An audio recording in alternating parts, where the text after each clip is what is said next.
Shen Yue and I were known as sworn enemies. I hated her to my very bones.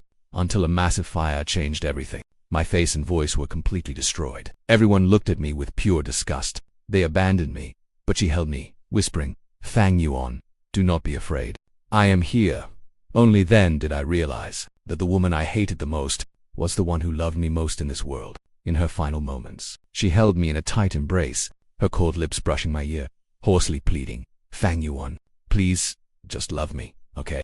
I screamed my love for her through my tears, but she could no longer hear my voice. The day I was reborn happened to be right on an awards ceremony red carpet. She stood there, absolutely breathtaking, leaning against a car with cold, elegant grace. With just one look, my entire world narrowed down to her. Ignoring everything, I sprinted across the red carpet toward her and pressed my lips against hers, the confession she never got to hear. I was going to say it all over again. The entire venue fell dead silent. Even the viewers watching the live stream froze, because everyone recognized the woman in my arms, the one I was kissing so passionately, Shen Yue. She was an untouchable, high society goddess, someone who was clearly dangerous, yet anyone would gladly ruin themselves for her. In an instant, the chaotic crowd fell completely silent. Only the camera flashes kept lighting up the dark. But compared to the silence on the carpet, the live chat comments were absolutely exploding. Is Fang Yuan completely out of his mind? What on earth is he doing? How dare he kiss our President Shen? He must be desperate for fame. First he beats up that scumbag on stream, and now he forces a kiss on Miss Shen. Has this guy read too many delusional web novels? Does he really think this makes him famous? Forget about the audience. Even my close friend and manager, Shen Fu, looked like his eyes were about to pop out. He was one of the few who actually knew the truth about our relationship. The two of us were technically childhood sweethearts, but we were the kind who absolutely could not stand each other. Our relationship was actually downright atrocious. It was to the point where if she was around, I would find the very air itself filthy, wishing I had some disinfectant to breathe. And why is that? Because I loved Bai Bingbing since we were kids, but she absolutely detested the arrogant, highly pampered princess, Shen Yue. So, out of pure spite, I ended up hating Shen Yue too. But what is going on now? In that split second, Shen Yue had the exact same thought as the Was it completely insane trying to get famous? Pulling a stunt as wild as this? Not far away, Fang Sh bit his bottom lip off, his pupils shrinking as a mocking smile crept into his eyes. I really had lost my mind. Now I actually dared to harass Shen Yue. Wasn't I afraid that crazy woman would end me? But no one was more shocked than Shen Yue herself. As I went rushing toward her, she assumed I was just trying to make trouble. A faint, cold sneer flickered in her eyes. She'd even stopped her bodyguards from stepping in. She really wanted to see what this arrogant, disowned rich kid was going to try to pull off next. All for Bai Bing. The word idiot had barely crossed her mind when my hand wrapped firmly around her waist. That boyish, masculine scent of mine instantly filled her nose, and Shen Yue instantly stiffened. Did I put my hands in the wrong place? My net to grab her neck, but held her waist instead. How incredibly stupid!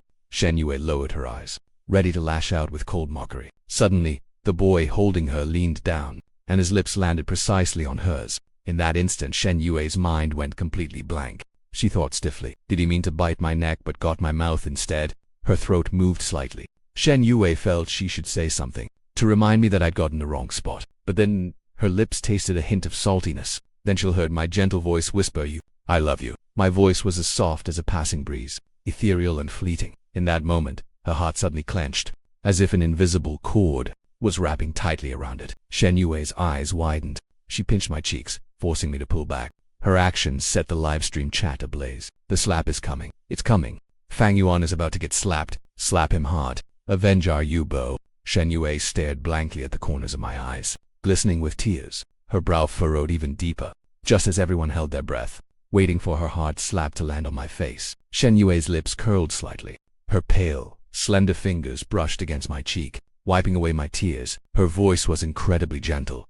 Why are you crying? A grown man crying is honestly so embarrassing. For some reason, her obviously disdainful words sounded almost affectionate. What was going on? This young lady who shuns men. Shouldn't she have slapped him right now? Shouldn't she have ruined this man who dared take advantage of her? Everyone looked at each other in disbelief. The camera flashes kept going off. The live stream chat was flying by. The viewer count was skyrocketing, until the stream crashed completely.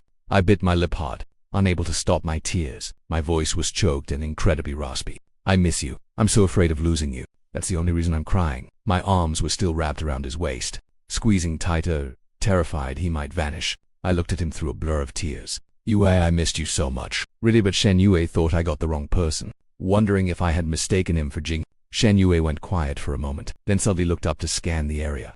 The onlookers spying on us quickly turned away, some staring up at the sky, others staring down at the ground. Shen Yue knew this was no place to talk. Frowning, he took hold of my hands, trying to get me to release his waist, preparing to usher me into the car, but his attempt to pull away only threw me into a panic. I clung to him even tighter, my voice trembling as I pleaded, "You, please don't go, don't leave me, okay? I'll be good from now on." Really, Shen Yue's hand froze as he held mine, a look of pure helplessness washing over his handsome face. "I'm not leaving. Get in the car first." "I don't believe you." I stared at him with tear-filled eyes. "I'm terrified that if I let go, you'll disappear. All of this feels too much like a dream so beautiful that I'm terrified to let go." Shen Yue's gaze softened slightly. "What will it take for you to let go then?" A sudden spark of light flashed in my eyes. "Kiss me once, and I'll let go." I whispered timidly, "Just kiss me so I know you're real, please." The kiss just now didn't even feel real. "Before you pushed me away, I really want to kiss you." I wanted to feel the warmth of his lips, not cold, like when he whispered in my ear begging for my love. So freezing cold. Shen Yue's pale, thin lips parted slightly.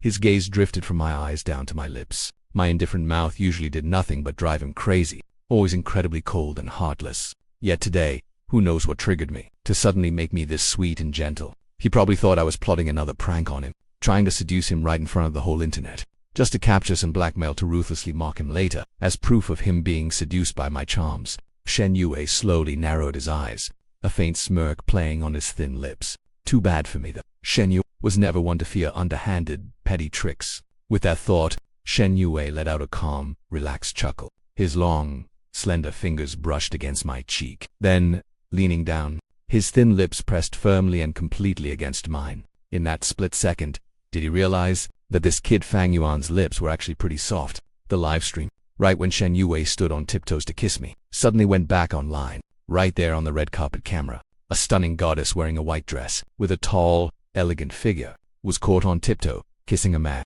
before the online viewers could even see clearly. They already began spamming the live chat. Did they fight? What happened? Oh, they fought, and those who saw it lost their minds. They clashed violently with their lips. The hot searches completely blew up. Who won Best Actor at the awards ceremony? Or Best Actress didn't even matter anymore. Instead, a red carpet crasher like me completely dominated the trending charts. Every major online forum was flooded with posts. Some people seriously suspected that I had dirty blackmail on the Shen family's heiress, and blackmailed him. Some suspect I used my looks to seduce her. A few even believe that I must have used some kind of dark sorcery to blind Shen Yue. The bottom line is, absolutely nobody believes Shen Yue actually wanted to kiss me. In the eyes of Shen Yue and I are parallel lines that should never cross. One is a white swan high in the sky, the other is a lowly toad on the ground. Someone even posted a warning, just wait. Once the heiress snaps out of it, Fang Yuan is going to pay dearly. If she doesn't end up ruined, I will do a 360 handstand and eat shit. While the internet was blowing up over this, in the spacious back seat, I was sitting right next to Shen Yue, looking up at her with deep affection. Shen Yue stretched her long legs lazily, leaning back comfortably against the car seat. Her pale, slender fingers held her phone, hanging up yet another call from someone checking in on her. Annoyed by the constant interruptions, she just shut her phone off completely. Then she turned to look at me and asked in a casual, quiet tone, "Speak up. Did you lose your memory? Or are you pulling another one of your stunts? Did you mistake me for someone else?"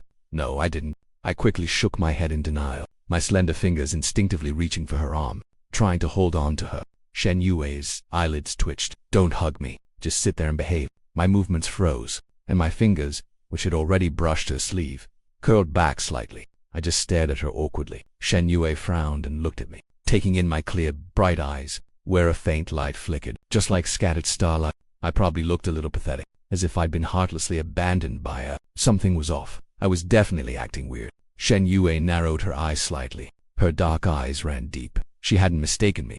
"Do you even know who I am?" My eyelashes fluttered nervously. "You're Shen Yue," I answered softly. My voice grew even gentler. "You're my Yue." Shen Yue's heart skipped a beat. Her brow furrowed slightly.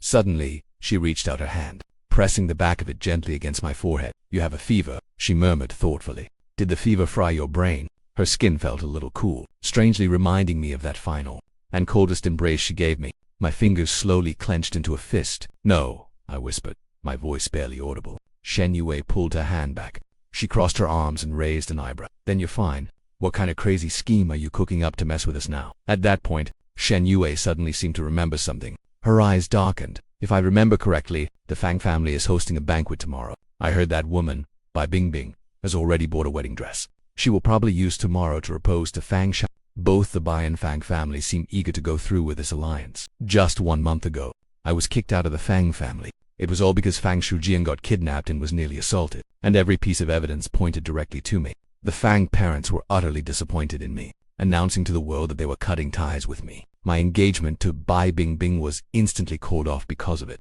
The slight smile on Shen Yue's lips turned cold. Her eyes grew even colder as she looked at me. Fang Yuan, you aren't trying to use me to get back at Bai Bingbing, are you? Before getting out of the car, I saw you beating up Fang Shen. In that split second, you seemed so incredibly frantic. You've always had a terrible temper, but you've never acted this reckless and totally lost control in public. Even back then I figured it was all because of Bai Bing. Only then did he lose his temper. Afraid you would get hurt, he scrambled out of the car, ready to step in if anyone caused you trouble. Instead, it just gave you a chance to mess with him. At the thought of those two gentle, fleeting kisses, it felt like the sweet taste of happiness still lingered on his lips, but any warmth quickly faded, leaving Shen Yue's gaze. You are really willing to go all out for Bai Bing? Just as he was debating whether or not to literally kick me right out of the moving vehicle, I looked at him and asked, who is Bai Bing? I do not even know her. Shen Yue fell completely silent for a few seconds. He leaned forward slightly, tapping his fingers against the glass partition. In a deep voice, he ordered the driver. Sai Yuexing, head to the 4th hospital. The 4th hospital. The psychiatric hospital. Sai Yuexing did not hesitate for a second, immediately spinning the steering wheel around and speeding straight toward the mental facility. I knit my brows slightly. He must really believe that I have completely lost my mind. But the initial days of my sudden rebirth is already faded. I am fully alert now. Absolutely certain that I have actually returned to this past, and if playing dumb and pretending to have amnesia makes him trust me, then there is absolutely nothing wrong with that. Honestly, I do not care about any of those other people anyway. I only care about him. While I was lost in my thoughts, Shen Yue's voice sliced through the silence like ice. I am giving you one last chance. Tell me the truth. What exactly are you trying to pull? Because once you enter that hospital, you are never getting out. The dim vehicle lights flickered inside the cabin. I stared into his handsome, cold, and utterly indifferent face, and whispered softly, I am not trying to do anything. I just really want to love you. A sudden flash of intense emotion broke through Shen Yue's calm gaze. His lips curled into a slight smirk, and he let out a harsh, cold laugh. Do you think I'm stupid? I look up. His lips curl into a cold smile. Should I remind you of when we ran into each other in the lobby this morning, and the absolute nonsense you said? That memory feels so distant now. I had to rack my brain to remember. I really did see him in the lobby this morning. He was leaving the elevator. I was stepping inside. Just as we brushed past each other, I suddenly turned to Shen Fengyue and said, quick, grab the air freshener and spray it. This elevator smells disgusting. It's making me sick. I even glared at him as I said it. What bad luck. Thinking back to that, my eyes darted away, feeling completely embarrassed. Shen Yue scoffed. That guilty look means you remember. The next second, I shook my head innocently. I don't remember. I tilted my head and looked at him, my eyes so clear as if I truly forgot, asking innocently, how did I talk to you? Did I say you look incredibly handsome, and that you smell absolutely amazing, and that I really, really love you? Shen Yue trembled with rage. He raised his hand to slap me, but ultimately held back, clicking his tongue in frustration. He flicked my forehead with a bit of force. Fang Yuan, stop playing dumb with me. I am not falling for your tricks. I blinked and rubbed my forehead, asking him eagerly, then Yue, what do you fall for? Shen Yue snorted coldly. I don't fall for anything. Before he could finish, his eyes widened in surprise, as my soft lips pressed against his once again. We were so close, close enough for my eyelashes to brush his cheek. The ticklish feeling made him instinctively close his eyes, and my lips stayed pressed against his for 3 seconds. Slowly pulling back, I asked him in a soft voice, are you falling for this? His sharp Adam's apple bobbed up and down instinctively. Shen Yue tightly pursed his thin lips. I pressed my lips against his again. My soft, warm lips gently brushed and rubbed against his. Shen Yue could practically feel every single delicate line and texture of my lips. His breathing turned tight. A sudden jolt, like an electric shock, surged from his lips all the way up to his head, leaving his entire body weak and completely numb. Shen Yue suddenly snapped out of it. He instinctively reached up to pinch my cheeks, forcing me to back away. Gritting his teeth, Fang Yuan. I cut off whatever he was about to say, staring deeply into his eyes as I whispered, if this still isn't enough, then, Yue, open your mouth and let me kiss you. I leaned my body toward him, with both of my hands already wrapping around his neck. I tilted my head down to look at him, my eyes filled with tender affection, asking him in a soft, hopeful voice, "Please, can I?" As for Shen Yue, his gaze drifting completely out of his control, landing on my lips, his throat bobbed impatiently. "Open my mouth and let you kiss me." Shen Yue slightly parted his thin lips. The word yes was right on the tip of his tongue, but when he finally spoke, he ended up spitting out 3 harsh words instead. "Like hell it is." The sweet romance shimmering in my eyes instantly shattered into a million pieces. I pouted my lips slightly, making it obvious I wasn't happy. Shen Yue took a deep breath, trying not to let me toy with him any further. Pressing his index finger right against my forehead, he pushed me even further away. His voice turned incredibly cold. "Where on earth did you learn all of this? To play these kinds of games? You learned all of this from Bai Bingbing, didn't you? Fang Yuan, is this really the best you can do? Of all things to learn, you just had to learn this." I frowned. "I told you I have no idea who this Bai Bingbing is. Why do you keep bringing her up? Who even is Bai Bing? Besides, do I really need to learn this? I was born knowing how." I was pushing Shen Yue's patience to the absolute limit. She frowned, her voice icy. "How long do you plan to keep pretending?" My spirits immediately sank. I sighed softly. "Everything I said is true. I only love you, and I only want to love you. Why won't you just believe me? Why is Shen Yue so hard to win over right now?" I figured if I just confessed my feelings, she would happily accept me. Has she seriously not fallen for me yet? A cold look flickered in her eyes. She stared at me. "You don't know her." I nodded, never heard of her. She smirked, her voice soft. "Only love me, and you only want to love me." "Yes, absolutely. It is the absolute truth." I nodded heavily. "Fine," she said. Who knows what crossed her mind, but she scoffed. "I suppose I could believe you, but you have to prove it to me. How do I do that?" I looked at her, genuinely curious, but deep down, a bad feeling crept in. "Wait, are you saying kissing isn't enough, and you want to jump straight to bed?" Holy crap. Zai Yuexing nearly lost control of the steering wheel. I was definitely being too bold. Could his pure young mistress ever handle someone like me? Sure enough, the second she heard that, her face flushed bright red. Fortunately, she managed to keep her poker face. Gritting her teeth, she hissed my name, "Fang Yuan." I just stared at her gently, trying to look completely innocent. She fought back the strong urge to kick me out of the car. Instead, her cool finger poked me right on the forehead. "Get those filthy thoughts out of your head, and throw them all away." I leaned to the side as she poked my head, frowning and covering my forehead, letting out a reluctant groan, as if she wasn't the one who actually loved those dirty things the most. Shen Yue steadied her breathing, while I told Xia Yuexing to head back to Shiyu Hotel belongs to the Shen family, and it's hosting this year's award ceremony. Once the ceremony wraps up, the hotel will host a celebration afterparty. The only reason Shen Yue agreed to go was because her family is the main host. But of course, the real reason was that she knew I was going, worried those spoiled rich kids would pick on me, and wanting to look out for me. Talk about no good deed going unpunished. I guess I don't deserve her kindness anyway. Shen Yue gritted her teeth. Zai Yuexing smirked slightly, and turned the car back towards Shi. I was confused. We just left. Why are we heading back already? Shen Yue leaned back comfortably in her seat, crossing her arms. Her tone, however, was chillingly cold, tinged with a sarcastic smirk. "To let you prove just how much you love me, of course." I frowned slightly. I still remember last time, at the after-party held at Shiyu Hotel, I had been drugged by someone. When I woke up, Shen Yue was lying right next to me, curled up in my arms. My expensive, custom-tailored suit lay shredded on the floor like rags, tangled messily with her designer dress. My mind was a total mess back then. My very first reaction upon waking was to confront her, but she remained perfectly calm and said she would marry me. I just helplessly let her leave. But that glass of drugged red wine, Bai Bingbing handed it to me herself. I looked up once more, watching Shen Yue in the dim light. She rested her head back, eyes closed. Her profile was sharp and elegant, with a cold, distant curve. When she was this quiet, she felt completely out of reach. I used to let Bai Bingbing influence me, thinking Shen Yue was just acting fake, putting on an aloof front all day, keeping everyone away. But later I finally understood. Deep down, I wanted to be close to her. I was just terrified of real intimacy. All that hatred she showed me was just her holding a grudge, refusing to let things go. When we returned to the venue, the awards ceremony was still underway. I couldn't care less about the winners.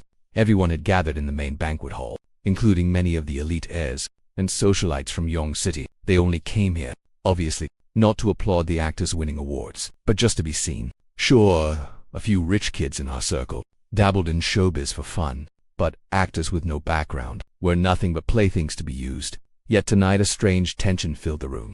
Everyone's eyes kept drifting toward Bai Bin. After all, everyone knew I'd been her loyal shadow since childhood, chasing after her for over a decade. And the person she loathed the most was Shen Yue, because in all of Yong City, only Shen Yue could outshine her. So too, pleased by Bing, I'd always treated Shen Yue like a villainess. But just moments ago on the red carpet, I kissed her in front of the entire country. Then I got in the car and ran off with Shen Yue. Mind you, Bai Bingbing and I have already called off our engagement, and she never actually liked me in the first place. But a situation like this still stings a bit, which is why none of those rich girls dared to make a scene, terrified of ticking Bai Bingbing off even more. And believe me, she was absolutely furious. She slumped lazily back onto the sofa, gently loosening the sash of her dress. She even unbuttoned a couple of top buttons, while irritably scrolling through her phone. The trending video of me kissing Shen Yue, she watched it over and over again.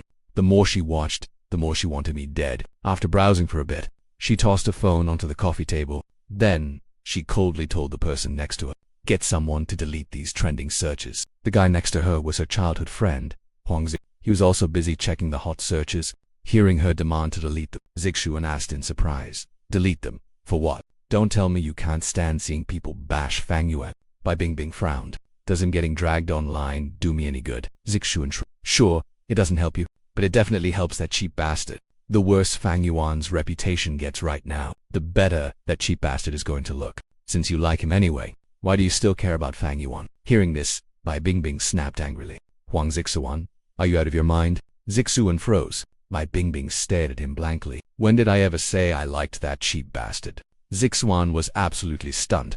"Wait, what? Sister Bai, what's that supposed to mean? You're not trying to tell me that the one you actually like is Fang Yuan?" Bai Bingbing said nothing, but her silence spoke volumes. Inside, Zixuan was screaming, "What the hell?" Lowering his voice, he whispered, "Sister, you've been so close to Fang Shuji lately, but you never give Fang Yuan a decent look. Ask any of the girls around you who didn't think you loved Fang Shuji. Everyone basically treated him like your husband, okay? And now you say you actually like Fang Yuan." He couldn't help but complain. "Are you insane?" Bai Bingbing glared at him. "What do you know?" She tilted her head. "Fang Yuan's temper is terrible. I'm only doing this to make him understand. He shouldn't think that just because we're close, he can throw tantrums in front of me." Bai Bingbing reached into a slim cigarette case, pulling out a single menthol cigarette. "He needs to learn his place and learn how to please me." She'll put the cigarette to her lips and lit it. She took a deep, satisfying drag. "The colder I act towards him, the more he'll crawl back like a puppy. Besides, now that his family kicked him out, he has absolutely nowhere to go. In the end, he'll have to beg me. I'm just teaching him a lesson. What do you know?" Hearing this, Huang Zixuan's jaw nearly hit the floor. "So all these years you treated Fang Shaojian so well, and ignored Fang Yuan just to teach him a lesson, just to make him more obedient. Holy crap, what an absolute manipulative bitch." He swallowed hard. "But aren't you wearing a wedding dress tomorrow, to propose to Fang Sha?" Bai Bingbing bit her cigarette, her tone completely casual. "My husband will only ever be Fang Yuan." Huang Zixuan stood speechless. Finally, he reminded her, "But Fang Yuan hasn't crawled back to you. You went straight to Shen Yue instead. Don't shoot yourself in the foot." Seconds later, the heavy doors slowly pushed open. Everyone in the room turned to look, but when they saw who stood at the door, their expressions froze. A figure in a silver-gray gown stepped inside with unhurried grace. She was tall and striking, the hem of her dress draping elegantly. Absolutely stunning. She casually slipped one hand into her pocket, looking completely relaxed, her expression cool and distant. Just by standing there, her presence alone commanded the room. Then, everyone's eyes fell on the young man by her side. I was wearing a perfectly tailored suit, my features sharp and refined, looking like a prince straight out of a fairy tale. Impossible to ignore. Bai Bingbing suddenly sat up straight, her eyes locking onto me. A slow smirk played on Shen Yue's lips. Under Bai Bingbing's furious glare, Shen Yue deliberately looped her arm through mine, pulling me to sit on an empty sofa. Whether it was intentional or not, we sat directly across from Bai Bingbing, separated only by 10 meters of open floor. The entire hall fell dead silent. Bai Bingbing grit her teeth and coldly hissed, "Fang Yuan, get over here." Shen Yue's lips curled. She leaned back calmly against the cushions, asking lazily, "Do you want to go over?" She was still holding my hand as she spoke, resting it right on her lap, subconsciously squeezing my fingers. I looked down, watching her play with my fingers, and shook my head. "Who's that?" "I'm not going." My voice was quiet, but clear enough for everyone to hear, including Bai Bingbing. Bai Bingbing's jaw clenched, her teeth grinding together. "Fang Yuan, I'm giving you one last chance. Get over here." Shen Yue's eyes flickered. He tilted his head, pressing his thin lips close to my ear.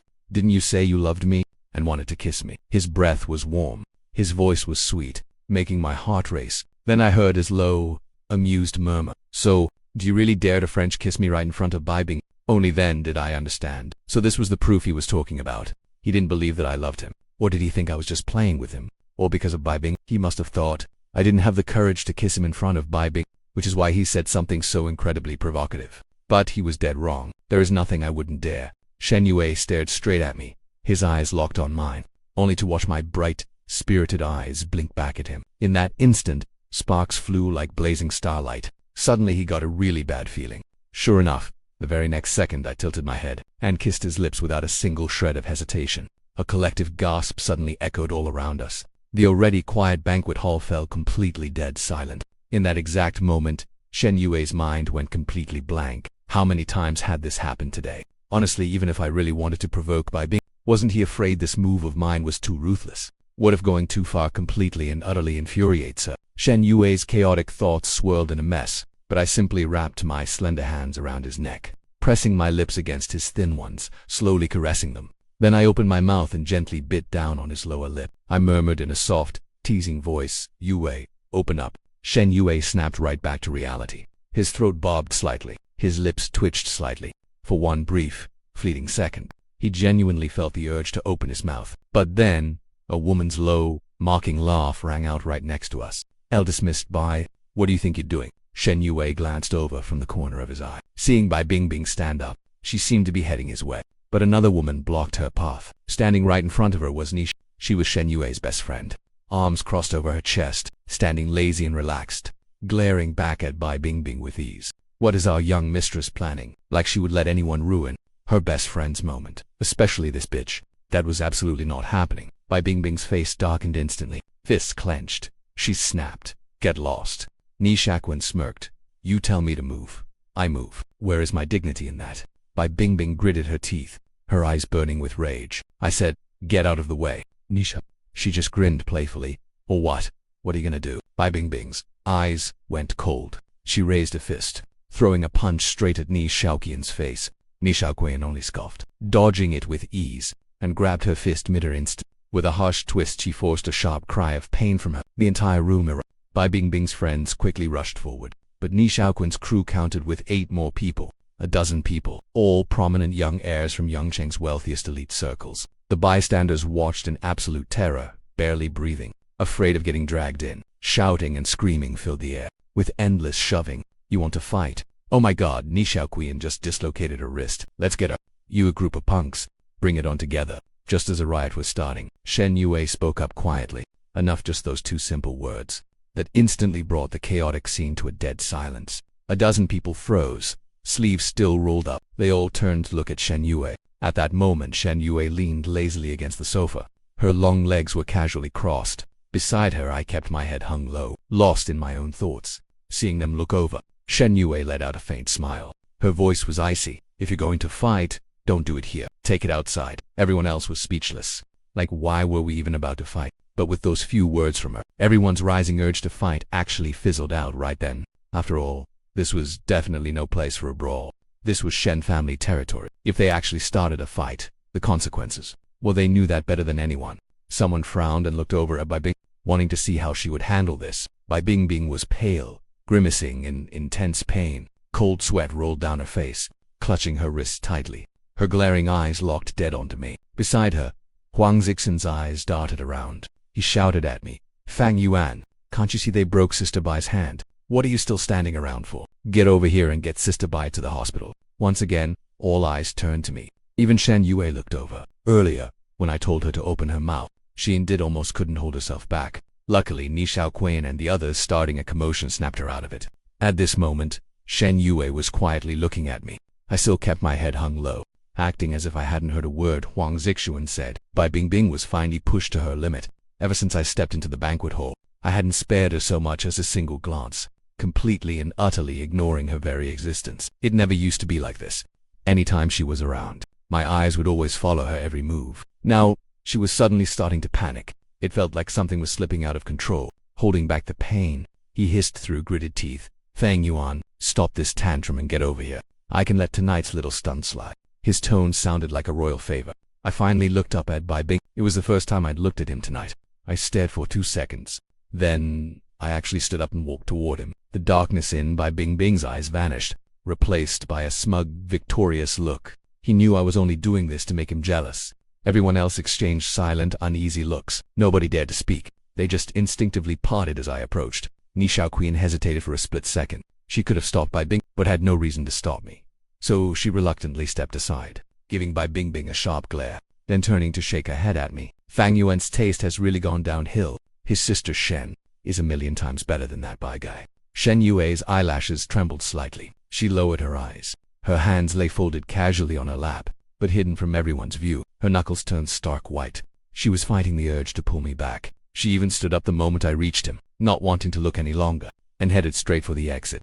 Just 2 steps in, a sharp slap echoed through the room. Who got slapped? Shen Yue spun around in utter shock. She saw Bai Bingbing clutching his face, crying in pain, while the boy standing in front of him, pulled my hand back. Then, I turned to look at Shen Yue, gazing at her with clear, innocent eyes. He's Bai Bingbing, right? I asked. My expression was completely pure and harmless. Since you care about him so much, Yue, let me prove myself this way. Is this okay, Yue? Shen Yue's brow twitched violently in response. Did I really lose my memory? Seeing that she remained silent, I blinked my eyes gently and reached my hand out to her. My voice was incredibly soft. I think my leg is cramping. Yue, come over and help me up. The elevator became deathly quiet. Only the sound of Bai Bingbing groaning in pain echoed. Everyone stared at me in silence for a few seconds. Her eyes became dark and unreadable. Then, under everyone's watchful eyes, she walked toward me, until she stood right in front of me. Without saying a single word, she firmly supported my weight. I rested both of my hands on her shoulders,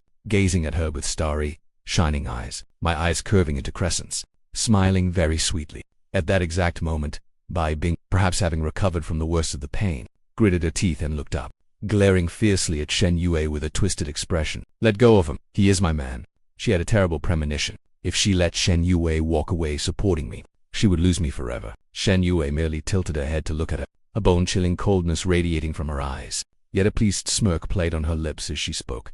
From now on, he is my man now. She probably figured, since I was the one who approached her first, then whether I really lost my memory, or I had some other dirty, hidden tricks up my sleeve. There was absolutely no turning back. Shen Yue let out a soft chuckle, supporting me as we walked away. She still insisted on taking me to the hospital, not for any major reason. She just wanted to see if my brain was actually messed up. But once we got inside the car, she immediately let go. I still wanted to snuggle into her arms, but she still coldly told me to sit properly. I pouted, knowing Yue didn't like me being like this. I couldn't help but feel she was so distant lately. Yue leaned back against her car seat. She asked airily, were you always this clingy with Bai Bing? Can't you, as a man, talk properly? All you do is act cute, clinging to me like you don't even have a spine. I frowned and muttered under my breath. Why do you keep bringing her up? Haven't I proved myself enough already? Yue turned her head, staring out the window. She didn't bother saying another word. Once we arrived at the hospital, Yue had them arrange a checkup for me. A complete, thorough examination. They even included a psychiatric evaluation. I just stayed silent. If this exam would put her mind at ease, then I was fine with doing it. The regular tests went well enough, but when the psych evaluation started, I had to answer a ton of questions. No matter what the doctor asked, I just said I didn't know. Only when he mentioned Yue did my eyes light up. After the whole assessment was over, the doctor looked incredibly conflicted. Finally, he wrote 3 words on the chart. Love brain. He handed it to Yue, who was waiting outside. With a rather strange grin, he tapped the report against her chest. Don't worry, his mind is perfectly normal. Nothing seriously wrong with him. Just this one little issue. Following behind the doctor, I caught this moment, realizing he actually knew Yue. His name was Liang Mo. He glanced back at me, smiled, and told Yue he had to get back to work. Help yourselves, he said. I murmured a quick thank you to him. I watched him head back into his office, before finally stepping up to Yue. I asked him what the doctor said. Shen Yue stares at the diagnosis sheet, her expression incredibly complicated. Hearing that, she doesn't hand it over, keeping the report to herself. I take it from her. My eyes dart straight to the bottom. Diagnosis: a terminal case of love brain. Putting this together with what Liang Mafeng just said to Shen Yue, it basically means my mental health is perfectly fine.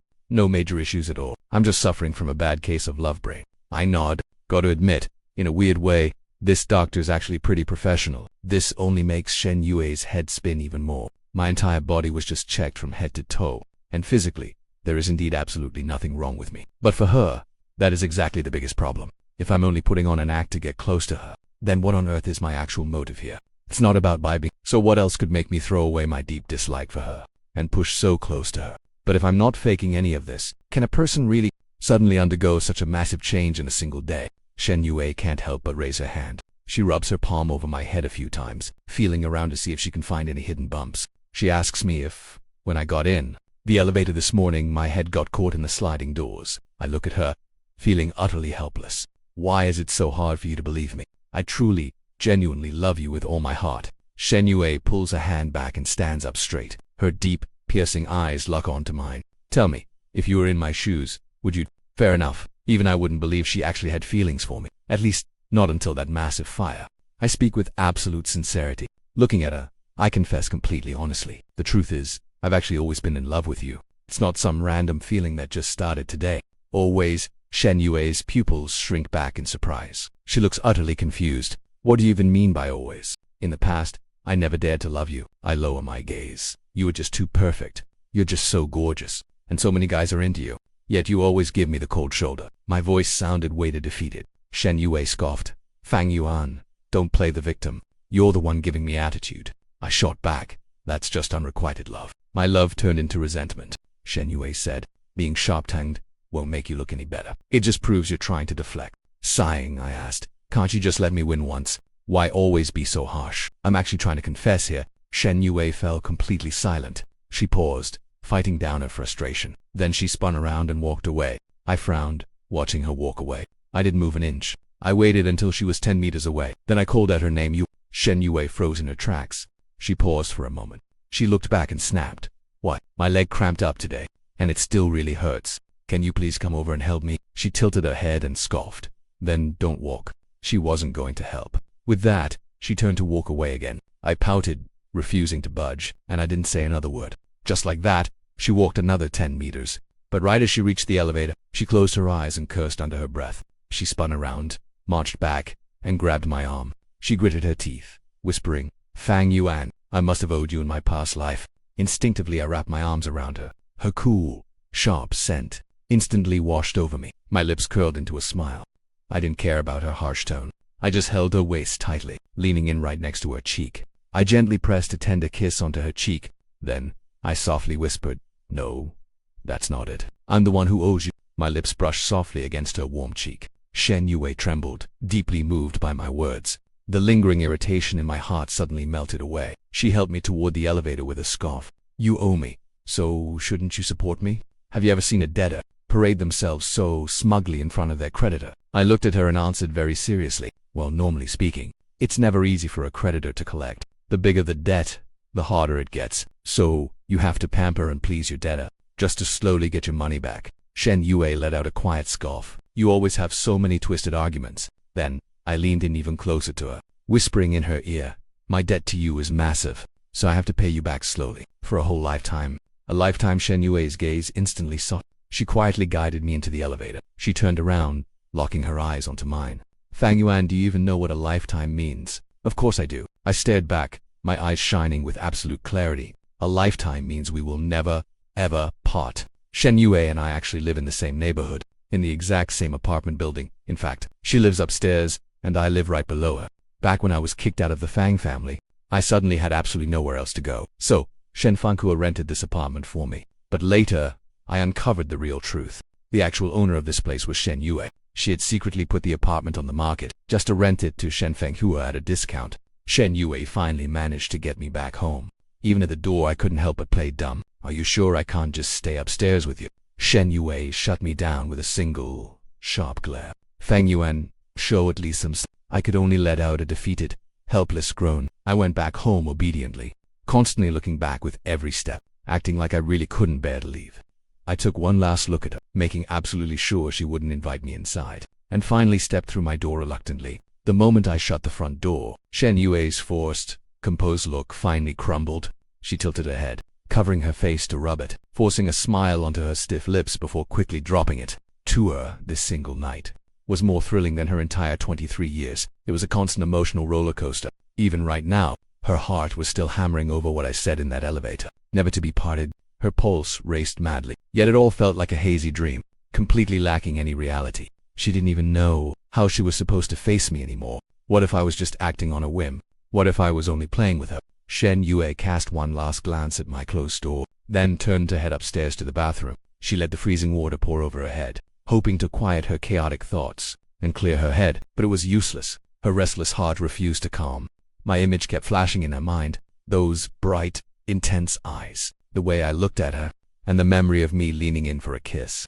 That intimate touch. Shen Yue leaned against the cold shower wall, tilting her head back to take a slow, deep breath. At that moment, my low voice seemed to echo through the rushing water. Suddenly, the back of Shen Yue's hand felt as if it was bitten hard by something. Drenched from head to toe, her emotions instantly turned ice cold. She frowned, opening her eyes and raising her hand. No wound. Absolutely nothing was there. But the lingering pain still hadn't faded. The pain felt incredibly real. Frowning, Shen Yue shut off the water. She threw on a bathrobe and stepped out. She sat on the sofa, staring at the back of her hand. The throbbing was fading, but it wasn't fully gone. Confused, she tried to search her memory.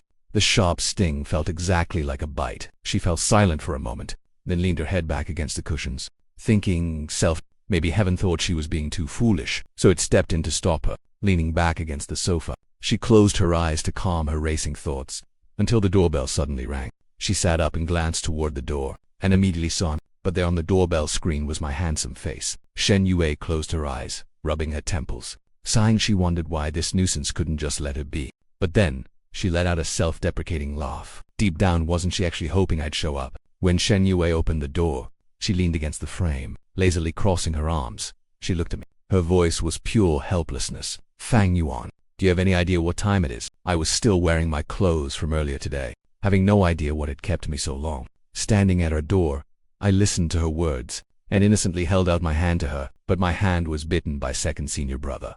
I raised my hand as I spoke, showing a fresh, clear bite mark. A thin line of blood was still oozing from it. Shen Yue's pupils constricted sharply, her eyes locking onto my wound. Her breath hitched, growing heavy. The bite was on my right hand, exactly where she had felt that sudden pain. Could it really be a coincidence? Pulling herself together, she asked if I'd treated it. I shook my head. How am I supposed to? Shen Yue frowned. And you actually raise a dog. You don't know how to treat a wound. Shikshong is my pet dog. I've had him for 4 years. When I left the Fangs, I took absolutely nothing with me except her I answered as if owning a dog made me an expert, but I've never actually been bitten before. Isn't it completely normal that I wouldn't know? I always have an excuse for everything. Shen Yue didn't bother arguing with me. She grabbed my wrist, pulling me back into the room. A cheeky grin flashed in my eyes. Shen Yue suddenly looked back. I quickly blinked, instantly putting on a pitiful look. What is it? My acting was truly She sighed inwardly and pulled me into the kitchen. She turned on the faucet, holding my hand under the running water, to let the cool water wash my wound. I flinched slightly, feeling the sharp sting of the water hitting it. Shen Yue's hand holding mine suddenly trembled. She inexplicably got a bad feeling about this, because at that exact moment, her own right hand felt a sudden trace of faint, dull pain. It still hadn't faded away even now, continuing to throb with a dull ache. She stared intently at my injury. The cut was actually deep, the flesh slightly split open, fresh blood pooling out. She took a slow breath, pushing down her bizarre, sudden thoughts. This wound is pretty deep, Shen Yue noted. I will have someone come over to give you a rabies shot soon. I nodded, having no objections to that. We were standing incredibly close now. I glanced up slightly, catching sight of her breathtaking face. My gaze drifted downward again, noticing the pale skin where her bathrobe parted slightly. Her skin still seemed damp with fresh moisture. I swallowed hard and gulped. I had already seen him wearing his bathrobe. He finished his shower so fast already. He really has no interest in touching me. My brow furrowed tightly, but my gaze lingered a bit too long. He simply couldn't ignore my burning stare. That restless urge he had just suppressed suddenly surged right back under my gaze. He pressed his lips together very tightly. He let go of my hand and rushed away, as if it were completely accidental. He casually tugged his bathrobe collar together, making sure I couldn't peek any further. I shrugged my shoulders. What a stingy guy. Shen Yue just leaned sideways against the sink, remaining quiet for a brief moment, and curiously asked why my dog bit me. After all, you've raised him for 4 years, so he shouldn't be biting you like that. My eyes darted around guiltily. Looking down, I muttered that I had no idea. Pausing, I suddenly added another thought. I think there might be something haunted in my house. Shen Yue clearly thought I was talking complete nonsense, making up whatever ridiculous story I could, but I kept going anyway. Maybe he saw some kind of evil spirit, and that's what made him go crazy. I looked up at him, dead serious, saying I was too scared to go home. Seriously, he is so terrifying right now. The moment he sees me, he just lunges like crazy. I was actually feeling a little guilty, fearing my second senior brother saw right through me. Shen Yue just listened quietly to my lies, before finally nodding and asking, "So, what exactly are you trying to say?" I just stared at him pleadingly. "Can I please just crash here for one night?" Shen Yue let out a mocking laugh, his voice entirely flat and devoid of emotion. "You made up that entire story just for this sentence, right?" I replied sincerely. "I am really not lying. It is really true. If you don't believe me, just come downstairs with me. Check out what is wrong with Shizhong." "Okay." Shen Yue stared at me for a few seconds, suddenly remembering her own strange pain. She frowned and nodded. She spoke, heading to the living room to finish washing up. "Dry your hands first. Let me disinfect it for you." She found the medical box, came back, and took my hand. She dipped a cotton swab in iodine, and gently dabbed my wound. Iodine usually does not sting too badly, but the moment it touched my skin, there was still a sharp, stinging pain. Shen Yue's grip on the swab tightened. That feeling of sharing my pain was becoming clearer and clearer. She looked up and asked if it hurt. Even though I had not let it show, I nodded. Yes, it did. Seeing the shift in her eyes, I quickly added, "Just a little bit. It does not hurt much." Shen Yue obviously knew it was minor. Her hand trembled slightly, took a deep breath, and tossed the swab. "Let's go check out your place." I lived right downstairs. Just like Shen Yue's apartment, mine used iris recognition. The moment the door opened, I immediately hid behind Shen Yue. She turned around helplessly. "This is your house. What are you hiding for?" I tightly gripped her hand, whispering fearfully, Shizhong, he has completely lost it. He is like a rabid dog. Be careful." Earlier when I came home, Shizhong was curled up asleep on the couch. Just a quiet, fluffy little ball. It had been so long since I last saw him. That terrible fire last time. Second brother didn't escape. I was sitting right beside him, staring at him in a daze. My fingers gently rubbed his head. I was still processing this whole rebirth, when he suddenly woke up. Just like before, he first nuzzled his head against my palm, but as he leaned toward my leg, his round green eyes suddenly went wide. Then, he let out a low growl. He went wild almost instantly. I wasn't fast enough. He bit my hand before I could pull back. I scrambled up and backed away. Second brother crouched down, his body tensed forward, poised to attack me. He glared at me with pure fury, a dangerous rumble vibrating in his throat. He looked ready to spring. I had nowhere to hide, so I bolted outside and slammed the door. I stood there catching my breath, before finally remembering to find Shen Yue. I rushed upstairs as fast as I could. Now the door was open. The lights inside were still on. I hadn't turned them off when I fled. Second brother should still be in the living room. I was genuinely terrified, so I cowered behind Shen Yue. Seeing that I wasn't lying, Shen Yue's brow furrowed deeper. He stepped into the apartment, crossing the entryway, and spotted the white dog in the living room. I had raised second brother to be quite plump, like a little round ball. That chubby ball was spinning in circles on the floor, with absolutely no purpose. Shen Yue glanced back at me. "This is the fierce beast you mentioned. Honestly, he just looks incredibly dumb." I was about to explain. Just then, second brother heard the noise, and poked his head right toward us. It really seemed like he spotted me instantly. The dog, who was playing so happily just now, instantly bristled all over again. He bared his teeth, letting out a low, warning growl as he lunged at me. I was completely terrified too, ducking straight back behind Shen Yue's shoulders, without giving Shen Yue any time to react at all. My arms were already wrapped tightly around his waist, holding on to him as tightly as I possibly could from behind. "See? I told you he was crazy." Even as I spoke, second brother charged right at us. With me on his back, Shen Yue quickly sidestepped, seeing the dog about to lunge at us again.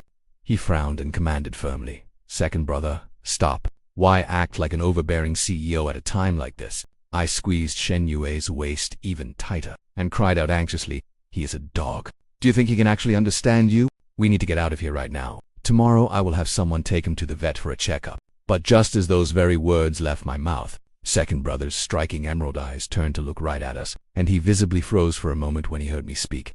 And then, the terrifying hostility in his eyes had actually vanished completely. All his bristled fur flattened out and smoothed down in an instant. It was like he was looking at some long-lost family member, crouching down right by Shen Yue's leg. He began rubbing his head against Shen Yue's calf, acting totally spoiled and putting on a cute act. Somehow, for some bizarre reason, Shen Yue thought the dog actually looked a bit like me. He let out a soft chuckle, turning his head to look at me, still hiding behind him. His voice softened up quite a bit, saying with a grin, "He is much more obedient than you." I was totally speechless. If second brother were not a male dog, I would seriously have my doubts. Seeing how shamelessly that dog was sucking up right in front of Shen Yue made me feel totally annoyed again. What an ungrateful, double-crossing traitor. I raised him from a tiny pup with my own two hands. How could he be like that? Shen Yue smiled and softly muttered, "All right, just come and stand right next to me. Stop hiding behind my back all the time." You're a grown man, do you really need my protection? But what if he tries to bite me again? He won't, Shen Yue said, glancing back at me. With her back turned to me, I leaned in and pressed my nose against her neck. She tilted her head slightly, bringing her lips close enough that she could almost kiss mine. Shen Yue hesitated for a brief second, whispering softly, "Just trust me."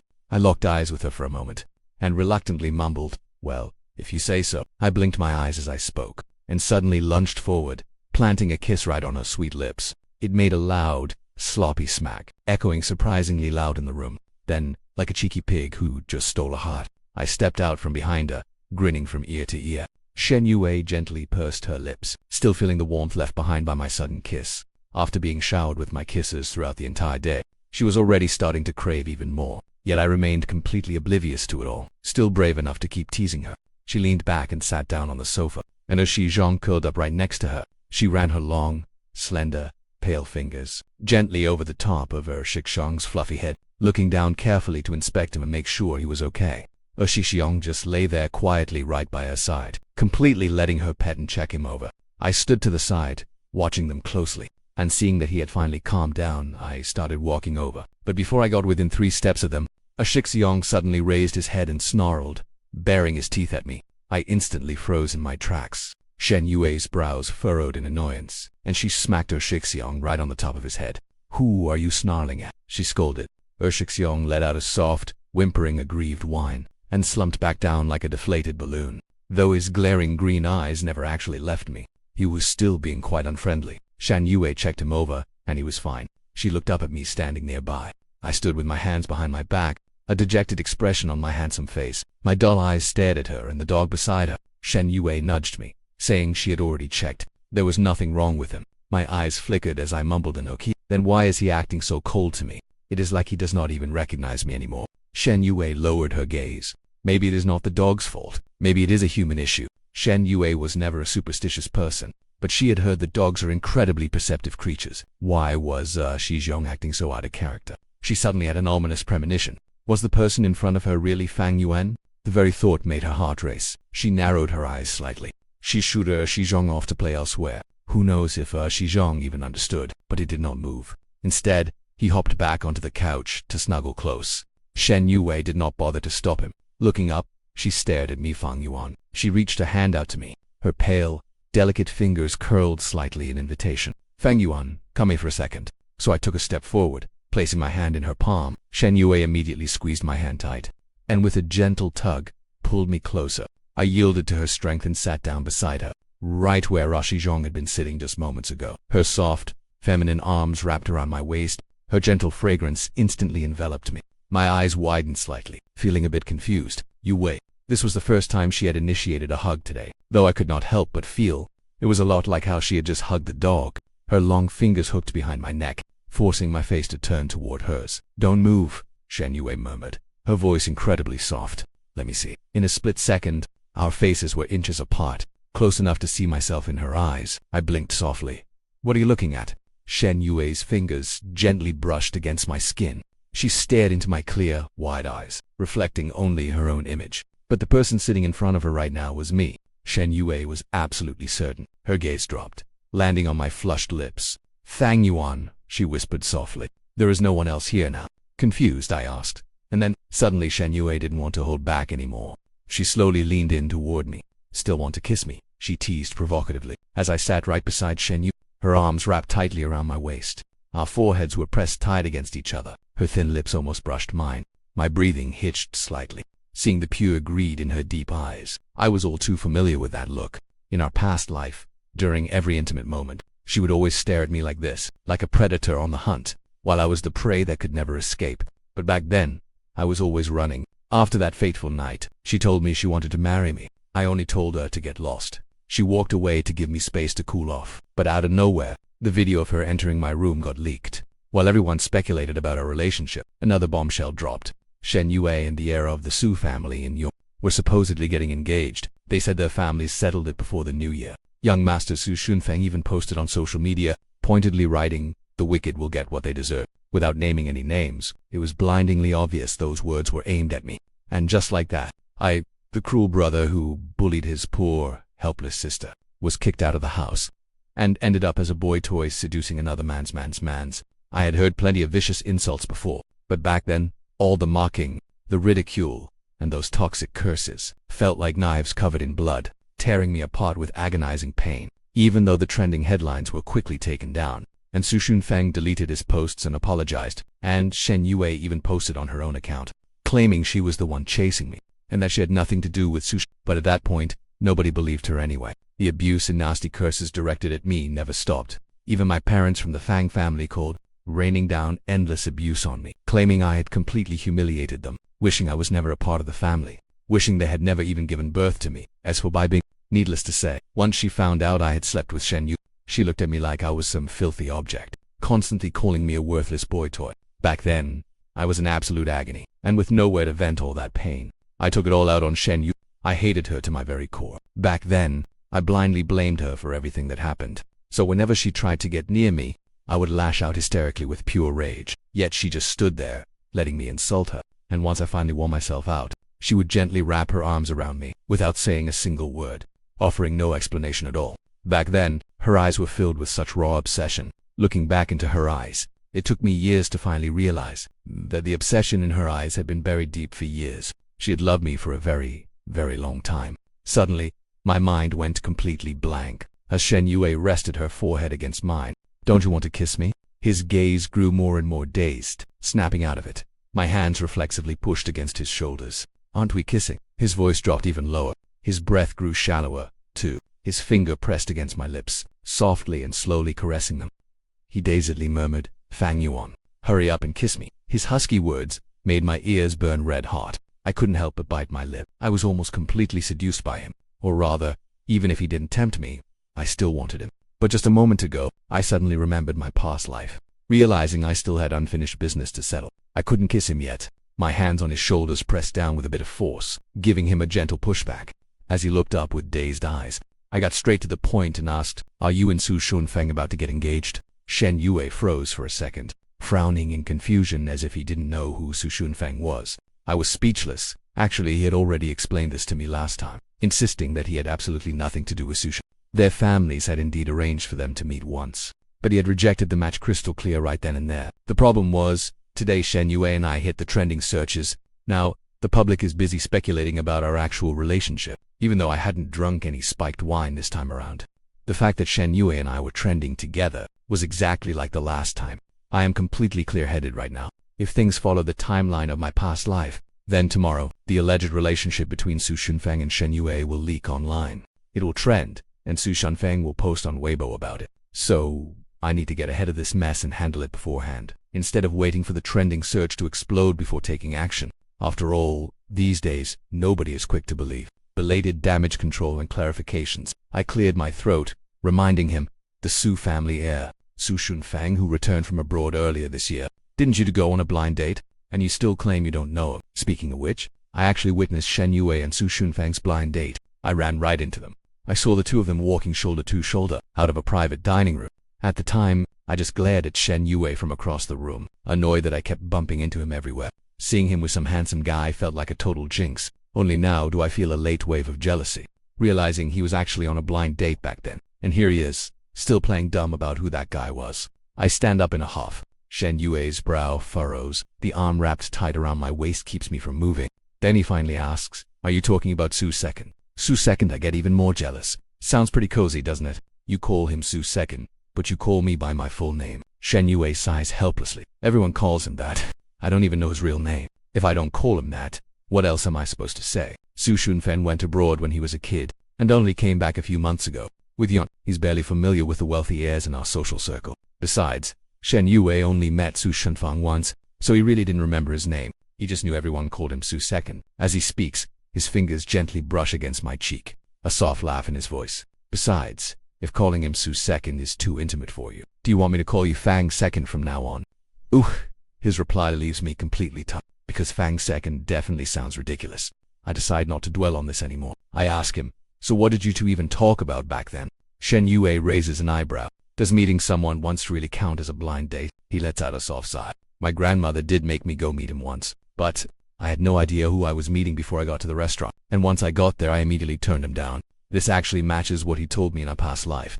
My brow furrows slightly. What about your family? Then, If he refused, did his family just go along with it? Shen Yue said. They naturally respect my wishes above all else, of course. Truth be told, the Shen family never needed a marriage alliance to begin with. His parents always prioritize what he wants above all else. Besides, this was something his grandmother had arranged back then. His grandmother and Su Shunfeng's grandmother were close childhood friends back then, though they eventually drifted apart. When Su Shunfeng's grandmother reached out to his grandmother still agreed to let them at least meet each other once. It was nothing like a strategic marriage based on friendship. Is that so? I cast my eyes downward, falling deep into thought. They really didn't have any kind of relationship after all. For me it was a massive wave of relief. But then there was the issue of Fang Sha using Su Shunfeng to post those kinds of Weibo posts. I absolutely had to prevent that from happening. But how on earth was I going to do that? While I wrestled with this, Shen Yue kept staring at me as well, his eyes narrowing slightly. The vibe I gave him was growing more and more bizarre. Even though he was certain that I was indeed Fang Yuan, something about me still felt completely off to him. He tilted his head, glancing at second senior brother, who was still curled up beside him. Second senior brother's round eyes were fixed in a hard stare on both of us. Or rather, he was glaring at me with a look that could not be described as friendly in the slightest. Shen Yue lowered his eyes for 2 quiet seconds. Then he looked up at me. That happened so long ago, didn't it? Back then, didn't you just glare at me when our paths crossed? And pretend you didn't even see me? Why are you suddenly bringing this up now? He raised an eyebrow, his gaze darkening in an instant. Are you just trying to get out of kissing me? Is that why you made up this random excuse just to brush me off? Shen Yue kept his eyes locked onto me, staring intensely. Had he decided he couldn't play along anymore? I huffed defensively. I am not pretending. Then prove it to me. With that, Shen Yue rose to his feet. She drew close to me again. Her low, burning whisper begged me to kiss her. But I didn't want to kiss her, so I let her kiss me instead. She couldn't hold back, nor did she want to. After all, I was the one who provoked her. She stood on her tiptoes, wrapping her arms around my neck, and leaning her head close. As she drew near, her warm breath fell upon my lips, burning hot. I wanted to say something, but just as I parted my lips, the woman's lips pressed down, capturing mine with perfect precision. My fingers tightly gripped the robe around her waist, completely at a loss. Shen Yue gently took my lips in hers, kissing me slowly, stroke by tender stroke. Having Shen Yue take the lead to kiss me, compared to me kissing her, it felt like an entirely different thing. Before my rebirth, she also liked initiating our kiss, but perhaps because, back then, was unwilling to cooperate, resisting her so much that her kisses were always incredibly fierce, biting me painfully every single time. Between us we rarely, or rather, had almost never shared a kiss as tender and gentle. Just as I was finally preparing to enjoy her incredibly gentle kiss, second brother, who was snuggled up next to Shen Yue, suddenly grew restless once again. In extreme frustration, he used his head and paws, scratching and rubbing against Shen Yue's lap. Both of us froze instantly. Shen Yue knit her brows, turning to look at the disruptive second brother beside her. I looked over at him, too, but the instant my eyes met his gaze turned incredibly fierce. Trembling slightly, I shrank back closer to Shen Yue. Shen Yue's brow furrowed tightly as she softly scolded second brother, whose head simply turned to her with a soft whine. I felt so utterly helpless. That stray dog completely ruined my whole day's mood. He is so annoying. I grumbled to Shen Yue. Yue, I really do not want to stay here anymore. Shen Yue could clearly sense that I was highly displeased, and even a little scared. His face darkened in response. Without a word, he pulled me to my feet. Seeing us prepare to leave, second, senior brother, lightly leaped down onto the floor as well, trying to follow us, only to be stopped by Shen Yue's sharp look. With a soft whimper, he lay back down, just lifting his head to look up at him with pitiful eyes. He really is the dog I raised. That look in his eyes was remarkably like mine. But Shen Yue paid him absolutely no attention, focusing only on pulling me out of there. As the door closed, I glanced back at second senior brother in the living room. What really puzzled me was this: why on earth was second senior brother, for no reason, acting so fiercely towards me? And why stop Shen Yue from getting close to me? Could it be because second senior brother realized that I had been reborn, and actually mistook me for some ghost? Shen Yue ended up pulling me back up the stairs, straight back into his own apartment. I was still whispering complaints in his ear. I kept saying he was so fierce. Once inside, Shen Yue raised his eyebrows. What should we do then? Stop keeping him? He asked as he walked over to the kitchen. Hearing that, I frowned. I have raised second senior brother for 4 whole years. It was back on my 18th birthday, when someone left him right at my doorstep. Back then, I had no idea who actually sent him. The card left with him simply read 4 words. Happy birthday. I asked absolutely everyone around at the time. Back then, my friends even laughed at the person who sent the gift, mocking that an 18th birthday gift for the great young Master Fang. turned out to be nothing but a dog. How could anyone give something so cheap? But at that time, they all completely forgot how much I truly loved dogs. I had already raised a dog when I was little. I raised him nearly 5 years. But then, Fang Shizhan showed up. He was highly allergic to dog hair, so my parents wouldn't let me keep my dog anymore. My poor dog was forcibly sent away. I cried my eyes out for days, but all my crying was just seen as a sign of immaturity by my parents. When I finally turned 8, I could finally move out of the villa and escape into my own tiny apartment. I was just wondering if I could get a dog and raise a new one, when someone suddenly delivered one to my door. To my surprise, he was the exact same breed as the one I had loved as a kid. At the time, I didn't even care who sent him. I just went ahead and kept I ended up raising him for another 4 years. When my parents told me they were officially cutting me off and took back every single property they gave me, the only thing I took with me was Besides, by then I had already found out that Shikshung was actually a gift from Shen Yu. Of course, I could never bear to give him up, but given my current situation right now, maybe I really shouldn't be keeping him anymore. Lost in thought, I followed Shen Yue step by step into the kitchen, watching her back as she poured some water. Suddenly, my eyes lit up. Why don't we do this? I can stay here with you from now on, and let Ni Xiaoqun live in the unit downstairs. That way, she can help me take care of Shik. Once Shikshung finally stops acting so aggressive towards me, then I will move back home. Shen Yue held her glass, which was filled to the brim, turned to lean against the counter, and looked at me. She said to me, quite meaningfully, "Why do you have to take such a detour? Why not just send the dog over to Shenfang? Was placed directly instead." I looked serious. Shikshung is particular about his bed. He won't eat or sleep well if he goes somewhere new. Sick as he was, Yue let out a soft laugh and handed me the cup she was holding. "So, you don't mind strange beds?" "Not at all." I took the cup, cradling it in my hands, and looked warmly into her eyes. "I only recognize you." Her gaze shifted slightly. My eyes curved into a smile. "Wherever you are, I can eat well and sleep perfectly fine." Fang Yuan, Yue said, her voice soft and low. I looked up, meeting her gaze. Her pale, slender fingers gently brushed against my cheek, giving it a playful little pinch. "Are you possessed by some evil spirit?" Her words sounded like a tease, but her eyes suddenly wavered. My hands holding the cup trembled. I immediately looked down, trying to sound casual. "What spirit? What nonsense are you talking about?" Panic suddenly gripped me. I brought the cup to my lips, took a few quick gulps, then handed it back to her. I sighed helplessly. "Whatever. I'm staying here. If you kick me out, I will literally sleep right outside your door." I turned to leave. Honestly, I was terrified she'd notice something. If she found out I was reborn, would she be like my second brother and treat me like a monster? I wanted to get away, but she grabbed my arm as I turned, pulling me right into her chest. Her soft, feminine scent wrapped around me. Before I could even look up, her lips were already pressing against mine. She didn't say a single word this time, letting her actions speak. As she resumed the kiss, my brother interrupted. She wrapped her arms around my waist and rose onto her tiptoes. Our lips pressed tight, gently sucking on my lips, before pulling away and caressing my lips. Should I open up for this sweet kiss? As she spoke, her fingers were still gently tracing circles around my waist, leaving my skin there feeling incredibly tingly. And that sweet, breathless voice of hers was enough to make my heart flutter wildly. My eyes flickered as I tilted my head, wrapping my arms around her neck, and leaned in to bite her lips playfully. Shen Yui's tongue slipped out to lick my lips, and then she bit back, teasing me just like I did, before letting my tongue slide deep inside. Our breathing grew heavier and more intense. She actually seemed even more excited than me. No one knew that letting her kiss me so obediently was a scene she wouldn't have dared to dream of back then, because in the past I always despised her.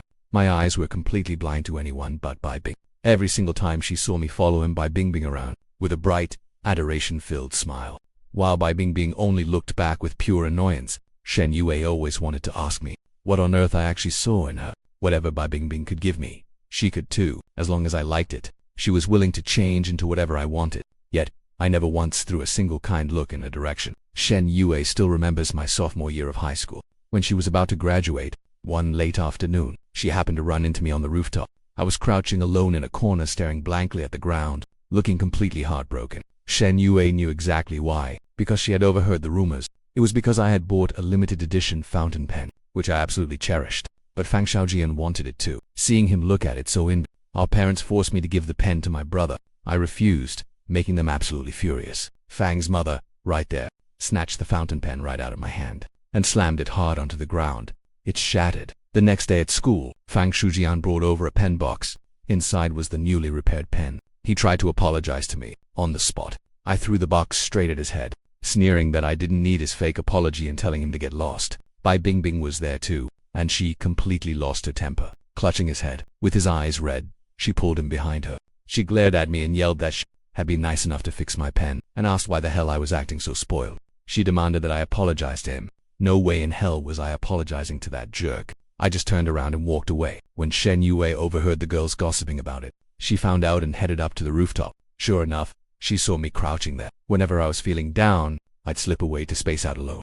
She stood there with her hands in her pockets, leaning back against the wall. She had a lollipop in her mouth, staring at me with an indifferent look, as if she casually blurted out the question she'd held back so long, asking me what I actually saw in him. I ignored her. I just kept my eyes cast down, remaining completely silent.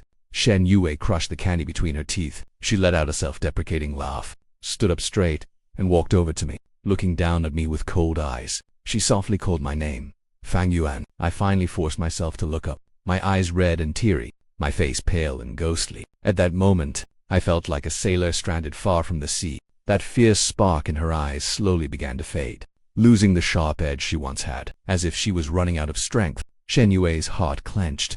Her hand slowly clenched inside her pocket. She leaned in close to me, staring deep into my clear eyes, hiding her deepest feelings behind a playful tone. You know, if you like her, you might as well like me instead.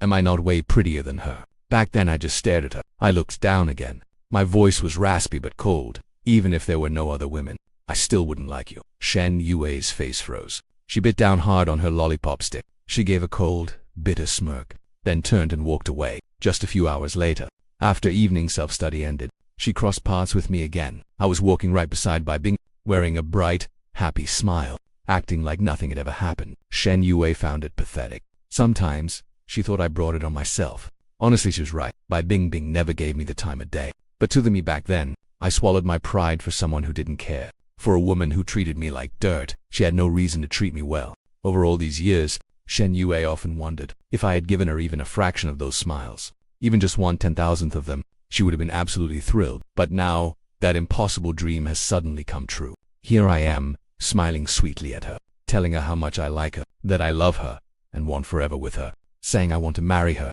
With every single look she steals at me, the ice volcano inside her heart, dead for years, begins to melt, growing more intense with every second. Shen Yue's breath grew faster and heavier. Her tongue slipped deep, touching the back of mine. Then, she paused her kissing for a few seconds. A wave of dizziness washed over me. I truly felt the sharp ice melting away, sending my blood into an instant boil, just as we were both losing ourselves in it. A sudden noise came from the front door. Someone was opening it and coming in. Their voice drifted in before they even appeared. Sister Shen, did you get bitten by a dog tonight? Let me give you your rabies shot. The voice abruptly cut off, followed by a choked, holy crap. I completely froze the moment I heard that voice. Shen Yue slowly turned her cold gaze toward the door. Ni Shaoqun stood frozen like a statue in the entryway, staring wide-eyed at the open kitchen. The two of us holding each other by the counter, completely frozen. Even though it was just a quick glance, he had seen everything clearly. His precious sister Shen was just kissing a man. And this was nothing like the hotel banquet, where they had just shared a polite, brief touch. Even with Shen Yue's back turned to him, he could easily tell that this was an incredibly passionate, deep kiss. Who knew Sister Shen actually had such a wild, passionate side? For a long moment, Ni Shaoqun just stood there, completely speechless. But meeting Shen Yue's absolute death glare, he snapped back instantly. Squeezing out a knowing grin, he squeaked, "I saw nothing. Please, carry on, pretend I was never here." With that, he spun around and scrambled back out, thoughtfully pulling the door shut behind him. Leaning against the wall, he gasped, "Oh man, that was intense." Just then, the elevator chimed. Liang Mofeng stepped out, carrying a medical kit. He immediately spotted Ni Shaoqun standing there. Confused, he asked, "What are you doing standing out here?" Then, he glanced suspiciously at the door behind him. "Is there actually a dog in Sister Shen's place?" Ni Shaoqun thought for a moment. He nodded and said meaningfully, "There isn't just one dog here.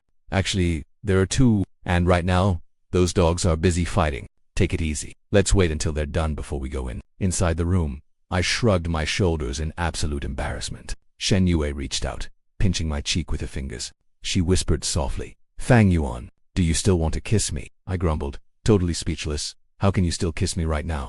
Aren't you even a little embarrassed?" Shen Yue let out a soft laugh. "What is there to be embarrassed about?" She rose up on her tiptoes, gently pressing her lips to my burning ear with a laugh. You weren't this shy when we did it in front of everyone, and I didn't see you feeling awkward then. Now that it's just Ni Xiaoquan and the others watching, why are you suddenly so shy? How is that even the same? My voice drifted out from against her shoulder, so soft it was barely a whisper. There is nothing to be shy about when we kiss in public, but doing this now, the two of us alone at home, sharing a completely private, intimate embrace and kiss, only to have someone walk right in, that is what makes it truly embarrassing. Okay, it was clear that Shen Yue didn't quite get the way my brain worked. Rubbing her temples, she sighed. Wait, are you saying we aren't kissing out in the open? Are we just sneaking around like thieves instead? I looked down at her with a completely innocent expression. That one look was enough to make Shen Yue's throat go dry. She was just about to reach up and kiss me again, when I spoke up in a small whisper. Honestly, Ed, we really are sneaking around and kissing like a couple of thieves. Basically, sneaking a kiss, or rather, having an affair. Shen Yue was so exasperated by my logic she nearly laughed. She lightly bit her lip, wearing a mock glare on her face. So, Fang Yuan, do you just want to have an affair with me? As she asked this, the look in her eyes turned slightly deeper. I guess I still didn't like her, but that was just a lie. Otherwise, how could I have even thought of the word affair? But I shook my head. Not me, it's you. After all, when I wanted to kiss you openly, you always play hard to get, pretending to be shy and pushing me away. Yet in private, you're the eager one. Doesn't that sound like you want an affair? I tilted my head looking at him, feeling quite aggrieved. If you don't want an affair, why wouldn't you let me kiss you outside? Count how many times you rejected me today and pushed me away. Shen Yue certainly hadn't expected that I'd turn the tables like this. With today's situation, from the second I saw him this morning, saying I'd be so mad I'd pounce on him, and kissing him out of nowhere. Did he even dare kiss me? Honestly, he still hasn't figured out how I've changed. He just selfishly wanted to seize this chance, to keep me tightly in his grasp. No matter my reasons, I was the one who pounced first. Yet here I was, claiming he wanted an affair. Shen Yue was genuinely amused. So you're saying, if I call them inside right now, and kissed you loudly in front of him, only then can I prove I don't want an affair? Before I could even answer, Shen Yue nodded. Fine, fine, fine. He pointed at me. Don't you regret this? Then he turned and walked straight to the door. I blinked. I didn't actually believe he would say something like that in front of Nisha, so I didn't try to stop him. After all, leaving people locked outside felt pretty rude. It would only spark more misunderstandings. I composed myself and finished the half-empty glass of water from earlier. By then, Shen Yue had already opened the door. Without waiting for the two outsiders to speak, he turned and walked inside. Liang Mofeng was clearly still clueless, unable to understand Ni Xiaoquan's mysterious dogfight nonsense, or what it was about. The door was open, but he didn't hear any barking. Curiously, he glanced at Ni Xiaoquan's weird expression, then grabbed his medical kit and followed her inside. He asked Shen Yue as he walked. Ni Xiaoquan said, your dogs are fighting. Since when do you have dogs? Before he could finish, he froze. Liang Mofeng saw me still washing cups in the kitchen, and the penny finally dropped. He realized what Ni Xiaoquan's dogfight meant. Still, outside, Ni Xiaoquan let out a chuckle, and strolled inside after him, this time, looking at me in the kitchen. She grinned from ear to ear, greeting me with, hi brother Fang. The three of us turned to stare at her. Liang Mofeng's eyelid twitched. He shot her a look, asking if she was really calling me brother. Ni Xiaoquan glared back. What do you know? Sister Shen was going at it so passionately with him. Calling him brother is definitely safe. Liang Mofeng went dead silent. He turned to me, smiling. Hi brother. I had also known Ni Xiaoquan since childhood, though we were never close, but I always saw her hanging around Shen Yu. As for Liang Mofeng, we had met at the hospital recently, and he basically diagnosed me as love-brained. To be honest, being suddenly called that was a bit awkward for me. I managed a tight smile, politely replying, nice to meet you. Shen Yue's lips curled into a smile, clearly thrilled with how they addressed me. In a casual tone she said, make yourselves comfortable, as she headed straight into the kitchen. Ni Xiaoquan nodded without a second thought, pulling Liang Mofeng to the couch. Sister Shen, did you get bitten by a dog? Right then Liang Mofeng suddenly gave his hand a tug, and let out a strange awkward cough. Ni Xiaoquan turned around, and holy crap. In that split second, he saw over in the kitchen. My hands braced against the glass counter, trapping Shen Yue in my embrace. My head was lowered, completely shielding him from their view. Who wouldn't understand exactly what we were doing in that position? Did I open the door to let them in, just so they could stand there and watch the two of us making out? What kind of twisted, freaky kink was that? The two of them slowly turned back, completely frozen. Their eyes met, filled with sheer disbelief. Clearly, the bold display between me and Shen Yue had left them both completely speechless. But honestly, I was just as shocked by Shen Yue. I had just finished washing the cups and putting them away, and was just wondering if I should offer Nish and the others a couple of glasses of water, when Shen Yue suddenly walked right back in, assuming he had come over to help pour their drinks. I turned back around to grab the glasses, but the next second, He grabbed my waist, spinning me to face him, trapping me completely between his body and the hard counter. He stepped in close and captured my lips. My eyes instantly went wide, and I tried to push him off, but his arms locked around my waist, refusing to let go. It was a deep, sweet kiss, as if he wanted to melt me right there. I was dying of pure embarrassment, just knowing there were two other people standing right there. Watching our every move with wide eyes made me feel like I couldn't breathe. It was thrilling, sure, but it was also incredibly awkward. To be honest, the only reason I'd been so bold in kissing him before was because I had just been reborn into this life. I was just so desperate to get close to him, to prove he was still here. My mind wasn't cluttered with any other thoughts back then. Besides, those had just been quick, gentle kisses on the lips. He had never given me the chance to kiss him deeply. So, back then, in the heat of the moment, I hadn't even had time to feel embarrassed. But now, it is a whole different story. Getting kissed while everyone is standing there watching us is incredibly awkward, to say the least. Granted, she didn't actually French kiss me this time. She just bit me. But to anyone else, who knows what they must be thinking? I couldn't push her away. So my hand slid up to her shoulder, and I dug my nails in, pinching her a little. Shen Yue winced slightly from the pain, and she finally let me go. But she didn't pull back far, whispering right against my lips. Her voice was incredibly soft. Do you still think I'm just trying to have an affair with you? I shook my head vigorously. No way. Not at all. You're doing this completely out in the open. Shen Yue brought her fingers to my lips, gently wiping away the wetness she'd left behind. She murmured in a low voice, "If this isn't enough, what other crazy ideas do you have? We could always go to the living room instead." Right in front of them, I instantly slapped my hand over her mouth. No, please, no. This woman was seriously just as crazy as she was in her past life. I blinked up at her with puppy dog eyes, keeping my voice so soft that only she could hear. That's enough. Seriously, it's enough. Shen Yue locked eyes with me for 2 seconds, then murmured softly, "What's there to fear? They didn't even see us. Just because they didn't see doesn't mean they won't imagine it." I had no idea what face to make anymore, because I knew those two were still standing just around the corner, even though they weren't making a single sound. I fell silent and totally admitted defeat. I said in a pitiful voice, "I think I should probably go get that vaccine shot first." Seeing that I was genuinely about to die of embarrassment, Shen Yue decided to stop teasing me for now. Taking my hand, she led me out of the kitchen. But she didn't let me get the vaccine right away. Instead, she made those other two wait a bit longer. She led me straight into her bedroom and told me to shower first. She said I couldn't wash up after getting the shot. I blinked, caught off guard. "But I don't have." Shen Yue seemed to know what I was going to say. "Don't worry. There are fresh toiletries in the bathroom. As for your change of clothes, I'll go downstairs and grab them." She went into the bathroom to set things up, then told me as I followed, "You washed up first. I'll bring your clothes up and hang them on the door." I bit my lip and nodded, and reminded her, "Could you bring up my shampoo and other stuff too? They're right out on my bedroom balcony. They're in a few boxes. Just grab the whole lot." Shen Yue smiled. "Will do." With that, she turned to leave, giving me space. When she walked back into the living room, the two sitting together on the couch had their arms crossed, staring at her with rather strange expressions. Shen Yue paused a moment, then looked up with her usual calm expression. "What?" Liang Mafeng just shook his head and smiled. Ni Shaoqian raised an eyebrow, tutting twice. "Oh, Sister Shen, I honestly never saw this side of you." She giggled. "Well, aren't we in a rush?" Those words made Shen Yue's eyes flicker slightly, and she smirked a little. "Don't be too jealous." Ni Shaoqian was speechless. She muttered, quite unsatisfied, "Why can't I find a date? If I wanted to, there'd be tons of guys lined up." "Okay, you just don't want to. Is that it?" Shen Yue headed toward the door, walking out, asking casually, "So you don't want that Jiang guy either?" "Good. Then you don't need to hear his latest news." Ni Shaoqian's face instantly changed. She immediately leaped up and scurried over to her side. "Sister Shen, do you have news about Jiang Shen?" Shen Yue turned her head to look at her. "Wait, I thought you didn't want to. Why do you want news of him? Look who's changing their tune." "I do, I really do." Ni Shaoqian instantly softened her tone. "Sister Shen, I'm begging you, give me his news, please." Shen Yue had already reached the door, glancing back at her over her shoulder. "Go look for him in Hong Kong." Ni Shaoqian's eyes flickered with hope. "Thank you, Sister Shen." With that, she hurried off, not wanting to waste a single second, leaving Liang Mofeng on the couch, utterly bewildered. He scratched his head, wondering if that guy from the Jiang family was really in Hong Kong.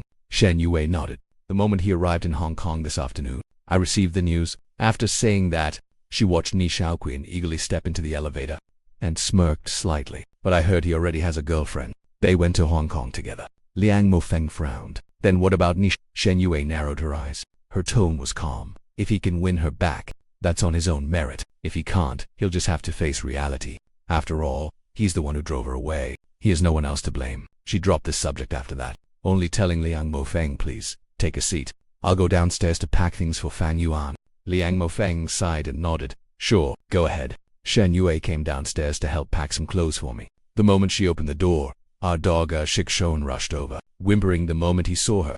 He rubbed against her leg to act cute. Shen Yue looked down at him, bending over to rub his head. The doctor Han asked why he was so aggressive toward Fang Yuan, but Shikshon couldn't answer. He just nudged her palm with his head. Shen Yue sighed softly. She patted his head. Acting cute won't work. Tomorrow, you're going to pet school to get you properly trained. She stood up, ignoring him, heading straight for the bedroom. Second brother followed right behind her. This was actually Shen Yue's apartment. The layout was identical to the one upstairs. She knew exactly where the master bedroom was. She opened the door and flipped the switch. She raised an eyebrow. In just a single month, I had turned this master bedroom into a complete mess. She didn't linger. She walked straight into the walk-in closet. I didn't have many clothes. After all, I hadn't lived here long. Plus, I left home with absolutely nothing. I hadn't really bought much this past month, scraping by and pinching pennies, and putting all my money into buying the suit on my back. But as Shen Yue looked at the few scattered items in my closet, she couldn't help but frown. With only these few clothes, every time she ran into me this month, I seemed to be wearing the exact same things. In the end, Shen Yue didn't pack my clothes, only grabbing a pair of pajamas. But opening the drawer and seeing my underwear, her ears flushed red. She didn't dare stare. Pursing her lips, she quickly packed them away. Only then did she pack the shampoo and stuff I'd mentioned. There were indeed several large boxes on the balcony, all packed up neatly. She glanced over them, but froze when she spotted a small, delicate red box. Her eyes locked onto it. She had seen this box before, when she ran into me at the styling studio a few days ago. I sat on the sofa, fiddling with the box in my hands. Back then, I was asking Shen Fenghua beside me, my voice filled with hesitation. Is it just too simple and cheap? Will she even like it? Shen Fenghua rolled his eyes. Buy her something pricier, and she still might not like it. Besides, look at your situation right now. It's a miracle you're getting her anything. I sighed and nodded. True enough. Then, my eyes flickered. I looked away, my lips parting. Shen Yue didn't hear my quiet muttering, but she probably felt running into me everywhere was nothing but bad luck. Without needing any explanation, Shen Yue probably already knew exactly who the gift in the box was for. At that moment, a rush of emotions overcame her. Slowly, she picked up the box. Her fingers trembled slightly as she opened it.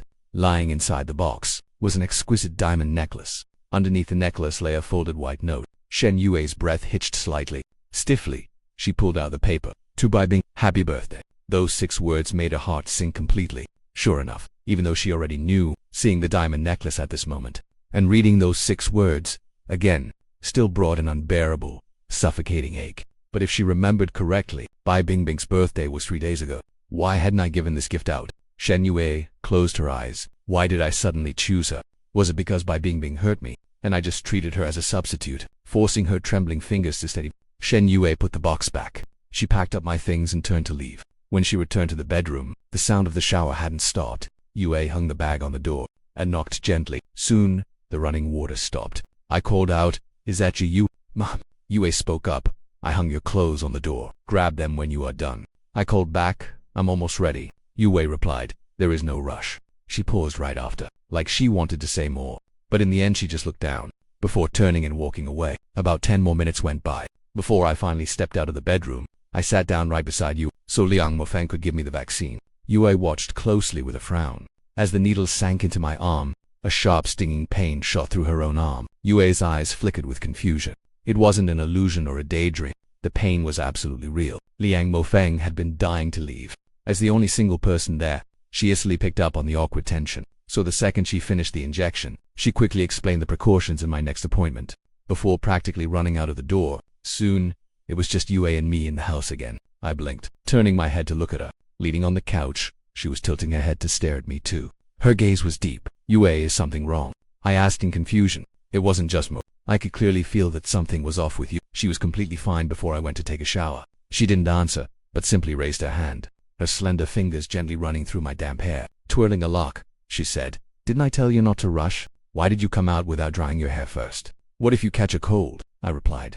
I was worried about keeping Dr. Liang waiting too long. Shen Yue let me go. She got up and fetched the hairdryer from the bathroom. She had me turn away from her. She sat down behind me, gently drying my damp hair strand by strand. The only sound in the room was the driest low hum.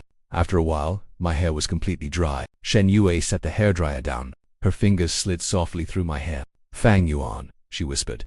I turned. "What is it?" Maybe it was because of the warm air. It had made me feel quite warm. A faint flush crept up my cheeks, making me look even more handsome. Shen Yue wrapped her arms around my neck. Looking up, her thin lips pressed a soft kiss against my eyes, then slowly trailed down my cheek to my ear. It tickled, making me flinch slightly. But the moment I moved, she suddenly threw her weight forward, pinning me down onto the sofa. Her lips remained pressed against my ear, softly breathing warm kisses onto my skin. Her pale, slender fingers gently caught the zipper of my jacket, slowly pulling it down. A faint, raspy slide felt incredibly intimate in the quiet room. I stared at her in silence. My breathing grew heavy. I wrapped my arms around her waist, holding her tight. "Yue," I whispered softly. My jacket was pulled completely open. Cool air hit my shoulders and arms. I couldn't help but shiver slightly. In the next instant, her warm, almost feverish palm pressed against my shoulder, tracing a path down, right to where my arm was, to the spot where I'd just got my vaccine. She massaged it gently. Leaning close to my ear, she whispered, asking if it hurt. My throat bobbed. My voice was hoarse. "It hurts." With those words, her lips pressed against my ear, planting a kiss, incredibly gentle, calling me by an intimate name, "darling." It had been over a decade. She had long regarded me as her lover, but she had never dared to say it out loud. Until now, she whispered it so softly. Yet her heart was numb with pain, wanting to rip her heart out, just to show me how much she loved me. Desperate to ask why I couldn't truly love her, how she could ever lose to Bai Bing. My arms tightened around her waist. Struggling to control myself, I whispered back, "Yue." "I'm here," I said, gazing at her with intense tenderness, just like I would look at a lover. Shen Yue looked deep into my eyes. Tears silently spilled from her eyes. "Can I marry you?" she asked, her voice trembling. My eyelashes fluttered. The next second, I nodded without a shred of hesitation. "Of course I will." The moment those words left my mouth, I saw the tears spill from her eyes, dripping onto the back of my hand, burning so hot my heart trembled. But a second later, she violently shoved me away and stood up. "Enough." Her voice was as cold as cracked ice. "Fang Yuan, are you done acting yet?" Stunned, I looked up at her. "You'd really go to any length for Bai Bing?" Shen Yue turned her back to me. Her shoulders trembled slightly. "She's proposing to Fang Xiaojane tomorrow. So you panicked. So you came to find me. You wanted to provoke her. You wanted to make her jealous. Fang Yuan, do you think I'm an idiot?" I scrambled to my feet. I wanted to pull her back. "Yes, you. Please, let me explain." "Explain what?" She turned around, eyes completely red, but she stubbornly refused to let her tears fall. "Explain why you were on the balcony, hiding a diamond necklace for Bai Bing. Explain. Why did you buy her a birthday gift? Explain. How much did you mean it when you just said yes?" I froze. "That necklace," she saw the necklace, that was for Bai Bing Bing, right?" Shen Yue sneered. "Bai Bing." I saw the words happy birthday plain as day. "Fang Yuan, even if I love you, I'm not stupid enough to be a substitute." She turned to leave. My mind went completely blank.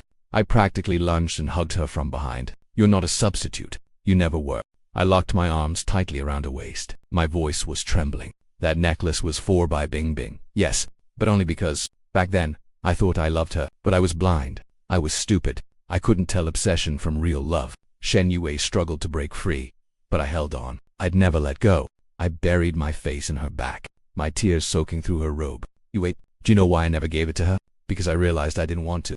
I held that jewelry box and stood outside her office for 2 hours. In the end, I just walked away. I didn't understand why back then, but now I do, because the one in my heart was never her." Shen Yue stopped struggling against me. "That day I ran into you at the styling studio. You were wearing a black dress, your hair pinned up, with a single tiny pearl resting on your collarbone." My voice grew increasingly hoarse. Looking at you, my heart raced.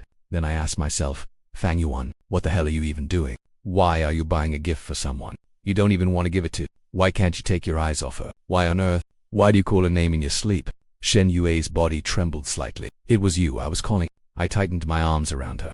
"It was always you, but I didn't dare admit it back then, because I hated you for all those years. If I admitted that I loved you, then what did all that hatred even mean? What the hell was I?" The silence was absolutely terrifying. Finally, she spoke in a hoarse whisper. "Fang Yuan, do you know the story of the boy who cried wolf?" My heart clenched. "You lied to me too many times." She slowly pried my hands away and turned around, looking at me, the light in her eyes broken. "All day today, you have given me so much hope. You said you loved me, said you missed me, and that you'd only love me. I almost believed you, but Fang Yuan, I'm scared." She raised her hand, her fingertips gently tapping against my chest. "I'm afraid this heart is still full of Bai Bing. I'm afraid I'm just a replacement for her. I'm afraid that tomorrow you'll go back to how you were. looking at me with that same cold, disgusted stare. I grabbed her hand, pressing it against my chest. Can you feel it? With her palm pressed flat against my skin, she could clearly feel my rapid heartbeat. Is it beating fast? I asked, and she nodded. It's all because of you. I stared straight into her eyes. Shen Yue I Feng Yuan have told so many lies in my life. But every word I say to you today is the truth. My love for you isn't just a passing whim. You're not a replacement. This isn't an act. I mean every word. I'd risk my life for this. It is. I paused. I took a deep breath. I've owed you since my past life, Shen Yu. There is no past life. I opened my mouth to speak, but I had no idea how to explain. How could I say I was reborn? That I failed her in my past life, and let her die in that fire. That as she lay dying, she held me, begging for my love. Would she even believe me? If I were in her shoes, I wouldn't believe it either, but I didn't want to lie to her anymore. Yue, if I told you, the only reason I'm acting like this today is because I had a very, very long dream. I managed to choke out the words. Would you believe me? She said nothing. She just stared at me in silence. In that dream, I hated you for so many years, until a massive fire broke out.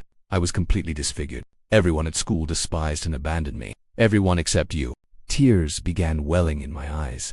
Only you held me, whispering, Fang Yuan, don't be afraid. I'm here. And then you shielded me from a burning beam. You held me, begging for my love, and died in my arms. Your lips were ice cold. Shen Yue's eyes widened slightly, and then I woke up, standing on the red carpet of the awards ceremony. I reached up to gently touch her cheek. I saw you leaning against the car, looking so elegant and distant, like someone from a painting. In that exact moment, only one single thought crossed my mind. I had to kiss you. I needed to tell you the words I never got to say in my dream, that I love you. I repeated it once more. I owed you in our past life. I am paying you back now. Shen Yue fell silent for a long time, so long that I actually thought she wouldn't speak again. Then, she suddenly raised her hand and gave my arm a very painful pinch. Does it hurt? She asked. I nodded. Then this is not a dream. Her voice was shaking a little bit, her eyes turning red once again. Dreams do not hurt, you silly dummy. Stunned, I suddenly hugged her tightly.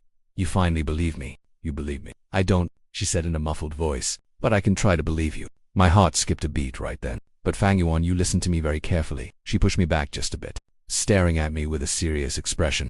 If I ever find out that you are just lying to me, and if I find out you still care about Bai Bingbing even a little, then you can just drown me. I quickly blurted out, leaving her stunned. Then she blushed. Who on earth? Who wants to drown you? I meant I would ignore you forever. No way. That is not happening. I quickly pulled her back into my warm embrace. You can drown me instead. But ignoring me is absolutely out of the question. Shen Yue was completely speechless. How can you be so? Before she could finish, I leaned down and kissed her. And this time, she did not push me away. Soft moonlight poured in right through the window, shining gently over our two closely embraced figures. After a long moment, I released her, resting my forehead against hers. I whispered softly, don't you ever dare push me away again. She did not say anything. She just wrapped her arms around my neck. Next day, the trending page exploded. Fang Yuan and Shen Yue French kissing. The Shen family's heiress confesses in public. Is Fang Yuan mentally unstable? Topics like that. They took over 7 of the top 10 spots. Meanwhile, I was lounging in Shen Yue's arms, scrolling through my phone. My expression was pretty complicated. They're saying I'm crazy. I handed her the phone. She took a quick glance and said calmly, they're right. Otherwise, how could you suddenly love me? She smirked, her eyes full of amusement. I rolled over, pinning her beneath me. Then let me prove I'm perfectly sane. Stop it, she said, pushing me back. We have actual business today. What kind of business? Her playful smile faded slightly. The Fang family is hosting a banquet today. Bai Bingbing is going to propose to Fang Shan. I froze in my tracks. You want to go? She asked, her voice completely unreadable. I gave it some thought and nodded. Her eyes darkened slightly, but not to crash their wedding. I leaned down and kissed her nose. I'm just going for the show, and to collect a little interest. What kind of interest? What that little bastard owes me. A cold spark flashed in my eyes. In my past life, he framed me for kidnapping and got me kicked out of my own family. This time, it's payback. She stared into my eyes, then smiled. All right, I'll go with you. The Fang family villa was exceptionally lavish today. A red carpet stretched from the gates to the hall. The path was lined with fresh flowers. The venue was packed with guests, everyone clinking glasses and mingling. All eyes in the room suddenly drift toward Bai Bingbing in the center. She wears a pure white wedding dress, holding a bouquet of roses, smiling with quiet, proud triumph. Beside her stands Fang Shan, dressed in a custom suit, with his arm linked in hers, his face showing a perfect, happy glow. Miss Bai looks stunning today. I heard there is a proposal coming. The second young Fang is so lucky. Isn't that the truth? Once the Bai and Fang families joined forces, who in Yongcheng would dare cross them? Amidst the quiet whispering, Bai Bingbang's vanity is deeply satisfied. She glances around, as if searching for someone. Sister Bai, stop looking. Fang Yuan is not coming. Huang Zixuan leans in and whispers, I heard he stayed at Shen Yue's house. He is probably still in bed. Bai Bingbing's face. She snaps the rose stem in her hand. Actually, it is better if he does not show up. Huang Zixuan keeps running his mouth. Saves you from getting annoyed seeing him. Bai Bingbing stays silent, staring intensely toward the entrance. Wearing this dress today is a gamble. She is betting Fang Yuan will come. Betting he still has feelings for her. Betting that when he sees her wearing this wedding gown, he will rush over like crazy. Just like countless times before, to pull her away from another man. But as the minutes tick away, that familiar figure never appears. It is time. Fang Xiaojian whispers, a reminder. We should begin. Bai Bingbing breathes deeply and takes the microphone. A perfect smile plastered across her face. Thank you all for joining us tonight. Actually, I have an important announcement to make. Before she could finish, the grand doors suddenly burst open. Everyone turned to look, and there I stood at the doorway, dressed in a sharp black suit. Beside me stood Shen Yue, looking absolutely stunning. Our fingers were tightly intertwined, standing side by side. Bai Bingbang's face instantly went pale. Sorry we are late. My smile was entirely effortless. Got stuck in traffic. The entire room fell silent. Fang Xiaojian's eyes darkened with rage. He stared daggers at me, like he wanted to swallow me alive. Bai Bingbing gripped her microphone tightly, her voice barely clinging to composure. Fang Yuan, what are you doing here? Just came to see you. I pulled Shen Yue along as I walked in, completely ignoring the stares around us. I heard there is a proposal today. How could I possibly miss such a celebration? Bai Bing, she stared intently at our locked hands, her eyes practically spitting fire. Oh, that's right. I raised my hand with a slight wave, intentionally flashing the ring on my finger. Allow me to introduce my spit. Shen Yue. The entire crowd gasped. Didn't they just kiss last night? And they are engaged today. Did the Shen family heiress actually say yes? Bai Bingbing's face drained of color. She stumbled back, only to be caught by Fang Xiao.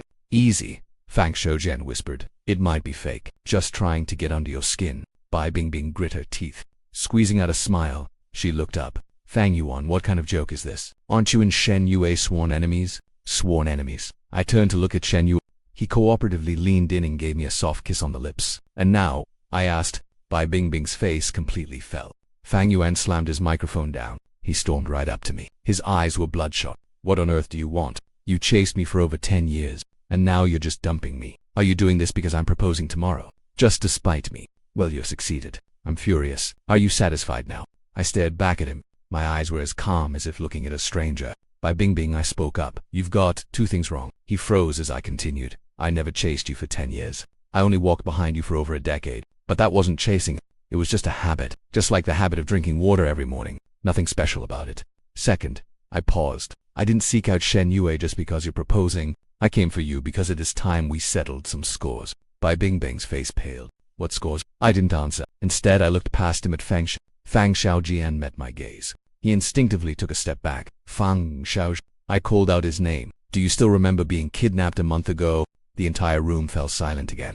Fang Xiaojian's eyes darted around nervously. Why are you bringing that up? I'm just curious. I slowly stepped closer to him. Those kidnappers. Did you ever see them again? How could I have ever seen them? The police took them away. The police only caught a few low-level thugs. I interrupted him, but the mastermind was never found. Right? Fang Xiaojian turned pale. What are you trying to say? Let me tell you. I stopped, facing him head-on. You hired those kidnappers yourself. The crowd gasped. You're lying. Fang Xiaojian shrieked in protest. Why would I stage my own kidnapping? That's way too dangerous. Dangerous, I sneered. You handpicked those guys yourself. They were never going to hurt you. You just needed an opportunity. A chance to kick me out of the family forever. I turned to the guests, raising my voice. The day Fang Xiaojian was almost assaulted. Every piece of evidence pointed straight to me. Why? Because those kidnappers took his money. They followed his script to frame me. The Fang parents were furious, kicking me out of the house and canceling my engagement with the Bai family. He planned all of this. You're full of crap. Fang Xiaojian screamed hysterically. What proof do you have? Proof? I smiled. Where do you think those kidnappers are now? Fang Xiaojian's pupils shrank. Sure, the police caught a few low-level thugs, but one of them got away. He's still on the run, I said slowly. And funny thing is, he reached out to me last night. I pulled my phone out of my pocket and played a voice recording. A man's panicked voice came through. Master Fang, please, spare me. Fang Xiaojian hired us to do it. He paid us 500,000. We were supposed to fake the kidnapping and then pin it all on you. We never meant to actually hurt him. It was all his setup. The recording cut off. Dead silence filled the room. Fang Shujin turned deathly pale. His lips trembled, but he could not utter a single word. Bai Bingbang looked at him in utter disbelief. Please, let me explain. Fang Xiaojian grabbed her arm. It is fake. Voice recordings can easily be forged. You cannot believe him. Shen Yue suddenly spoke up. Her voice was sharp. Then what about the transaction records on your phone? Should I have someone check them? 1 month ago, did you transfer money to a man named Bo? $500,000. Fang Xiaojian froze completely. Shen Yue pulled out her phone and dialed a number. Hello, it is me.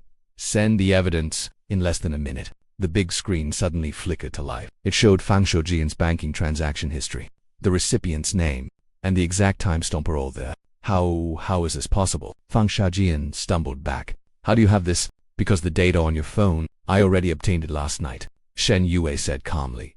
I forgot to tell you. Your newly hired assistant is working for me. Fang Xiaojian's face turned ash gray. He collapsed onto the floor. Bai Bingbing stared at him blankly, as if seeing him for the first time. Xiaojian, she murmured. You lied to me. Sis, I did it for your own good. Fang Xiaojian crawled over and grabbed her legs. Feng Yuan, he is just a useless loser. He is not worthy of you. I only wanted to help you escape him. Help me. Bai Bingbing kicked him away. You actually think you are helping me? She pointed at the crowd of guests. Do you have any idea how many people are here today? Do you know how humiliating it is wearing this wedding dress right now? You made me the laughingstock of the entire city. Fang Shujian burst into tears, crying for his sister. I am so sorry. Bai Bingbing kicked him away forcefully. She turned around and bolted. Fang Xiaojian lay on the ground, trembling all over. I stood over him looking down coldly. Then I suddenly crouched down, speaking in a whisper only he could hear. You framed me in our past life, and completely ruined my reputation. Consider this life your payback. Fang Xiaojian snapped his head up. His eyes were filled with absolute terror. What do you mean, past life? I just smiled, saying nothing. I stood up, grabbed Shen Yue's hand, and said, let's go. The show is over anyway. Once we left the Fang house, Shen Yue suddenly stopped. I asked her, what is wrong? I asked. She just looked at me. Her gaze was complicated. When did you find out all of this? Last night, I confessed honestly. I asked Shen Fenhua to look into it. And what about the audio and transfer records? The audio recording is entirely real. But the transfer records, I cleared my throat twice. I had a hacker fake those. There was absolutely no record of that transfer on his phone. Shen Yue raised an eyebrow. But I did have someone check. He really did transfer a sum of money. He just did it in physical cash, leaving no electronic records. I added, I bet his guilty conscience would break him. He would not dare deny it in front of everyone. Shen Yue fell silent for a few seconds. Then she suddenly smiled. You are quite an actor. Of course, how else could I be worthy of you? I leaned in to kiss her. Are you angry? Why would I be angry? You fooled everyone, but as long as you do not fool me. She tilted her head to dodge my kiss. Yet, her ears flushed bright red. Smiling, I pulled her into my chest.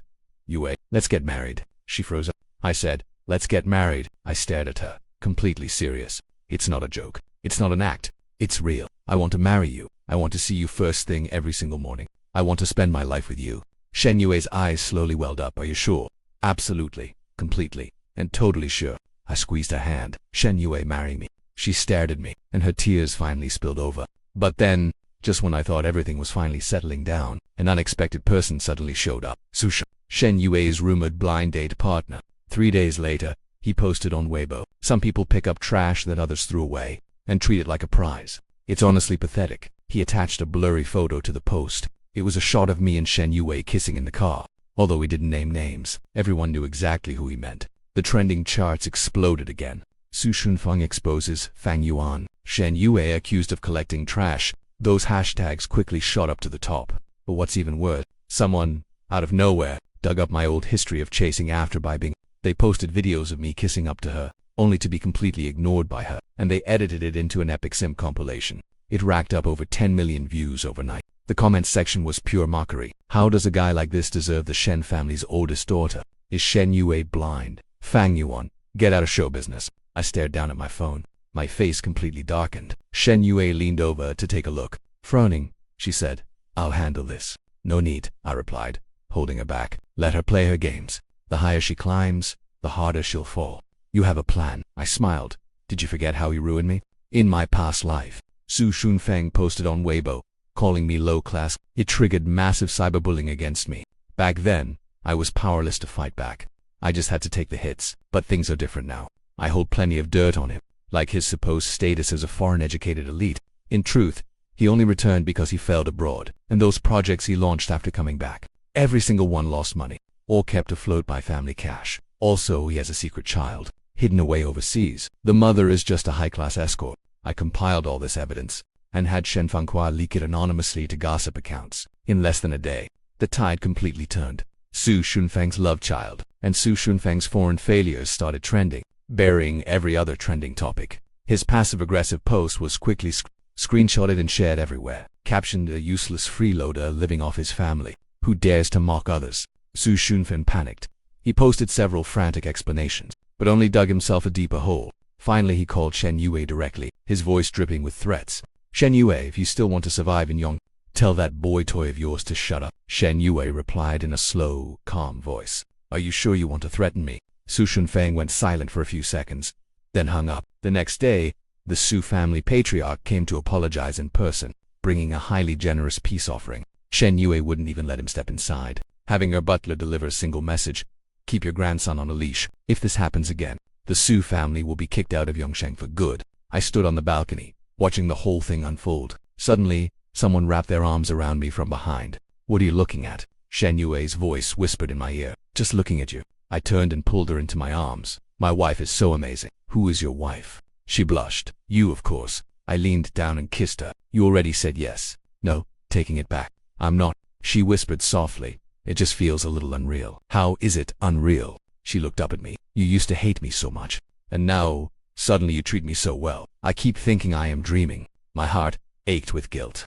I held her even closer. "It's not a dream. It's real. Will you stay this good to me forever?" I would. "What if I grow old and ugly? Will you still love me?" Or was what if I leaned down, cutting her off with a kiss? After a long moment, I pulled back. I looked at her. "Shen Yue, listen closely. I don't love you for your looks, or because of your family background. It's because you are you. In our past life, you died for me. This time, I am going to live for you. So please, stop asking these silly questions. Okay?" Tears welled in her eyes. She quietly nodded. As the days rolled by, my bond with Shen Yue only grew stronger. We were so happy it shocked everyone who wanted us to fail. Fang Xiaojane was completely cut off by his family for framing me. He left Yongcheng with his tail between his legs. Later on, Bai Bingbing came looking for me once. She wanted to get back together, but I refused. With red eyes, she muttered before leaving, "Fang Yuan, you have changed." I looked at her. "No, I haven't. I have just finally realized who actually deserves my love." As for Sush, I heard his family sent him abroad to study. In reality, it was just exile. Out of sight, out of mind. Everything finally seemed to be heading in the right direction. Until that night, I was at home, cooking dinner, when Yue suddenly hugged me from behind. "Fang Yuan," her voice sounded off. "What's wrong?" I turned off the stove and faced her. Her eyes were completely red, like she had been crying. "My grandmother found out about us," she whispered, "and she wants me to break up with you." My heart clenched. "Why?" "She thinks you're not good enough for me." Yue looked up at me. She said, "You have absolutely nothing, and that you're only using me for my family's money." I fell silent, then asked, "So, what did you say?" I told her I wouldn't leave you. She wrapped her arms around my waist. "It's you I love, not your wealth. If you have no money, I can support you. If you aren't famous, I will make you a star. Either way, I've chosen you for life." My throat tightened, and I pulled her close. "Yue." "But," she paused. "Grandma said if I don't leave you, she will disown me as her granddaughter. She also threatened to strip away all my assets, leaving me with absolutely nothing." My entire body stiffened, left with nothing. The Shen family is Yongcheng's elite royalty, and Yue, as the eldest heiress, easily has over 1 billion in assets. Yet for me, she was willing to give it all up. "Don't overthink this," Yue whispered, sensing exactly what I was thinking. "I don't care about that money. I can make my own living anyway. Even if it's not nearly as much, it will still be enough for us." I looked at her, my eyes stinging. This woman died for me in her past life, and now she was giving up everything for me. How did I get so lucky? I looked at Yue and spoke. My voice was raspy. "Let's elope." He froze. "Elope? What do you mean?" I looked at him, completely serious. "Since your grandmother refuses to let us be together, we should just get out of here. Let's go somewhere nobody knows who we are. We can start fresh." He stared back at me, his eyes slowly lighting up. "Are you serious?" "I am, but what about your career?" "I can always find another job." I took his hand. "But if I lose you again, I will never, ever forgive myself." He laughed until he literally cried. "All right," he said, "let's run away." But running away is never that simple. We had barely packed our bags and got ready to slip out at midnight when a sudden knock rattled the door. I opened it. Standing there was a silver-haired elderly woman. It was Yue's grandmother.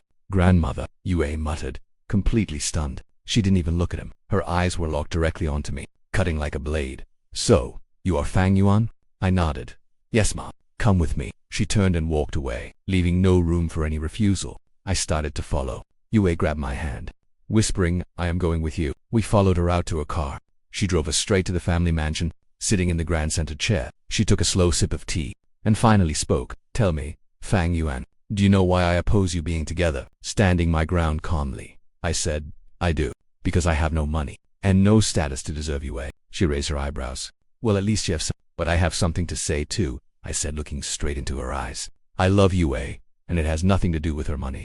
I love her for who she is. If you are willing to give me a chance, I will spend the rest of my life proving she did not choose wrong. The old lady did not say a word. She just stared at me for a very long time, so long that I thought she was going to call security and have us thrown out. Then, she suddenly smiled. All right, that is enough. Stop acting. She set down her tea. I approve of you two being together. Shen Yue and I both froze in disbelief.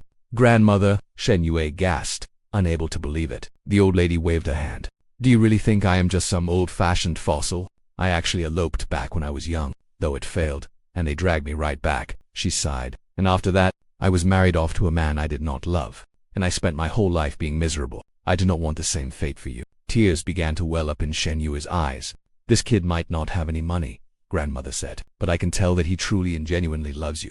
She turned her gaze to me. Last night when you talked about eloping, I heard every single word from outside the door. A man who is willing to give up absolutely everything for you is a man you can trust. My throat tightened with emotion. I bowed deeply to her. Thank you so much, Grandmother. Do not thank me just yet. The old lady's face grew serious. I might have agreed, but there are conditions. Name them, I said. Within 3 years, you must prove what you are capable of. I do not expect you to become incredibly rich, but at the very least, you cannot let Yue suffer with you. I promise. Second, she continued. After you get married, you must have 2 children. One will take the surname Shen, and the other, Fang. Shen Yue blushed deeply. What are you? Any objections? None at all. I quickly blurted out. I agree. The old lady looked pleased, and slowly nodded her head. Then she looked at Shen Yue. Blushing, Shen Yue nodded. Okay then, now get out. Grandmother waved us away. Don't get all mushy in front of me. It's annoying to watch. Once we stepped outside the Shen family home, Shen Yue threw her arms around me. She smiled just like a little kid. My grandmother actually agreed. She really agreed. I smiled, pulling her close. Yeah, I heard you. So we don't have to elope anymore. No, we don't. So when are we getting married? I paused to think. Then I looked at her seriously. The sooner, the better. She blinked, surprised, then beamed even brighter. Let's go register our marriage tomorrow then. Tomorrow. Wait, are you having second thoughts? No. I leaned down and kissed her. I'm just terrified you'll change your mind. I would never. She stood up on her tiptoe, whispering softly in my ear. She said, this lifetime, the next lifetime, and the one after that, I am entirely yours. 1 month later, our wedding was held in the rose garden at the Shen estate. White sand covered the paths. Roses bloomed everywhere around us. Soft sunlight filtered down through the garden trellis, gently washing over my bride. She looked like a breathtaking painting. Shen Yue was wearing a pure white wedding dress, walking slowly, step by step, right toward me. Standing at the end of the red carpet, my eyes welled up. In our past life, she held me and begged for my love. But I just told her to scram. This time, she is finally walking toward me in a wedding dress, to become my wife. Fang Yuan. She stopped right in front of me, softly whispering, I've come to marry you. I gently took her hand. Tears finally spilled over my cheeks. Shen Yue, I choked out. I love you.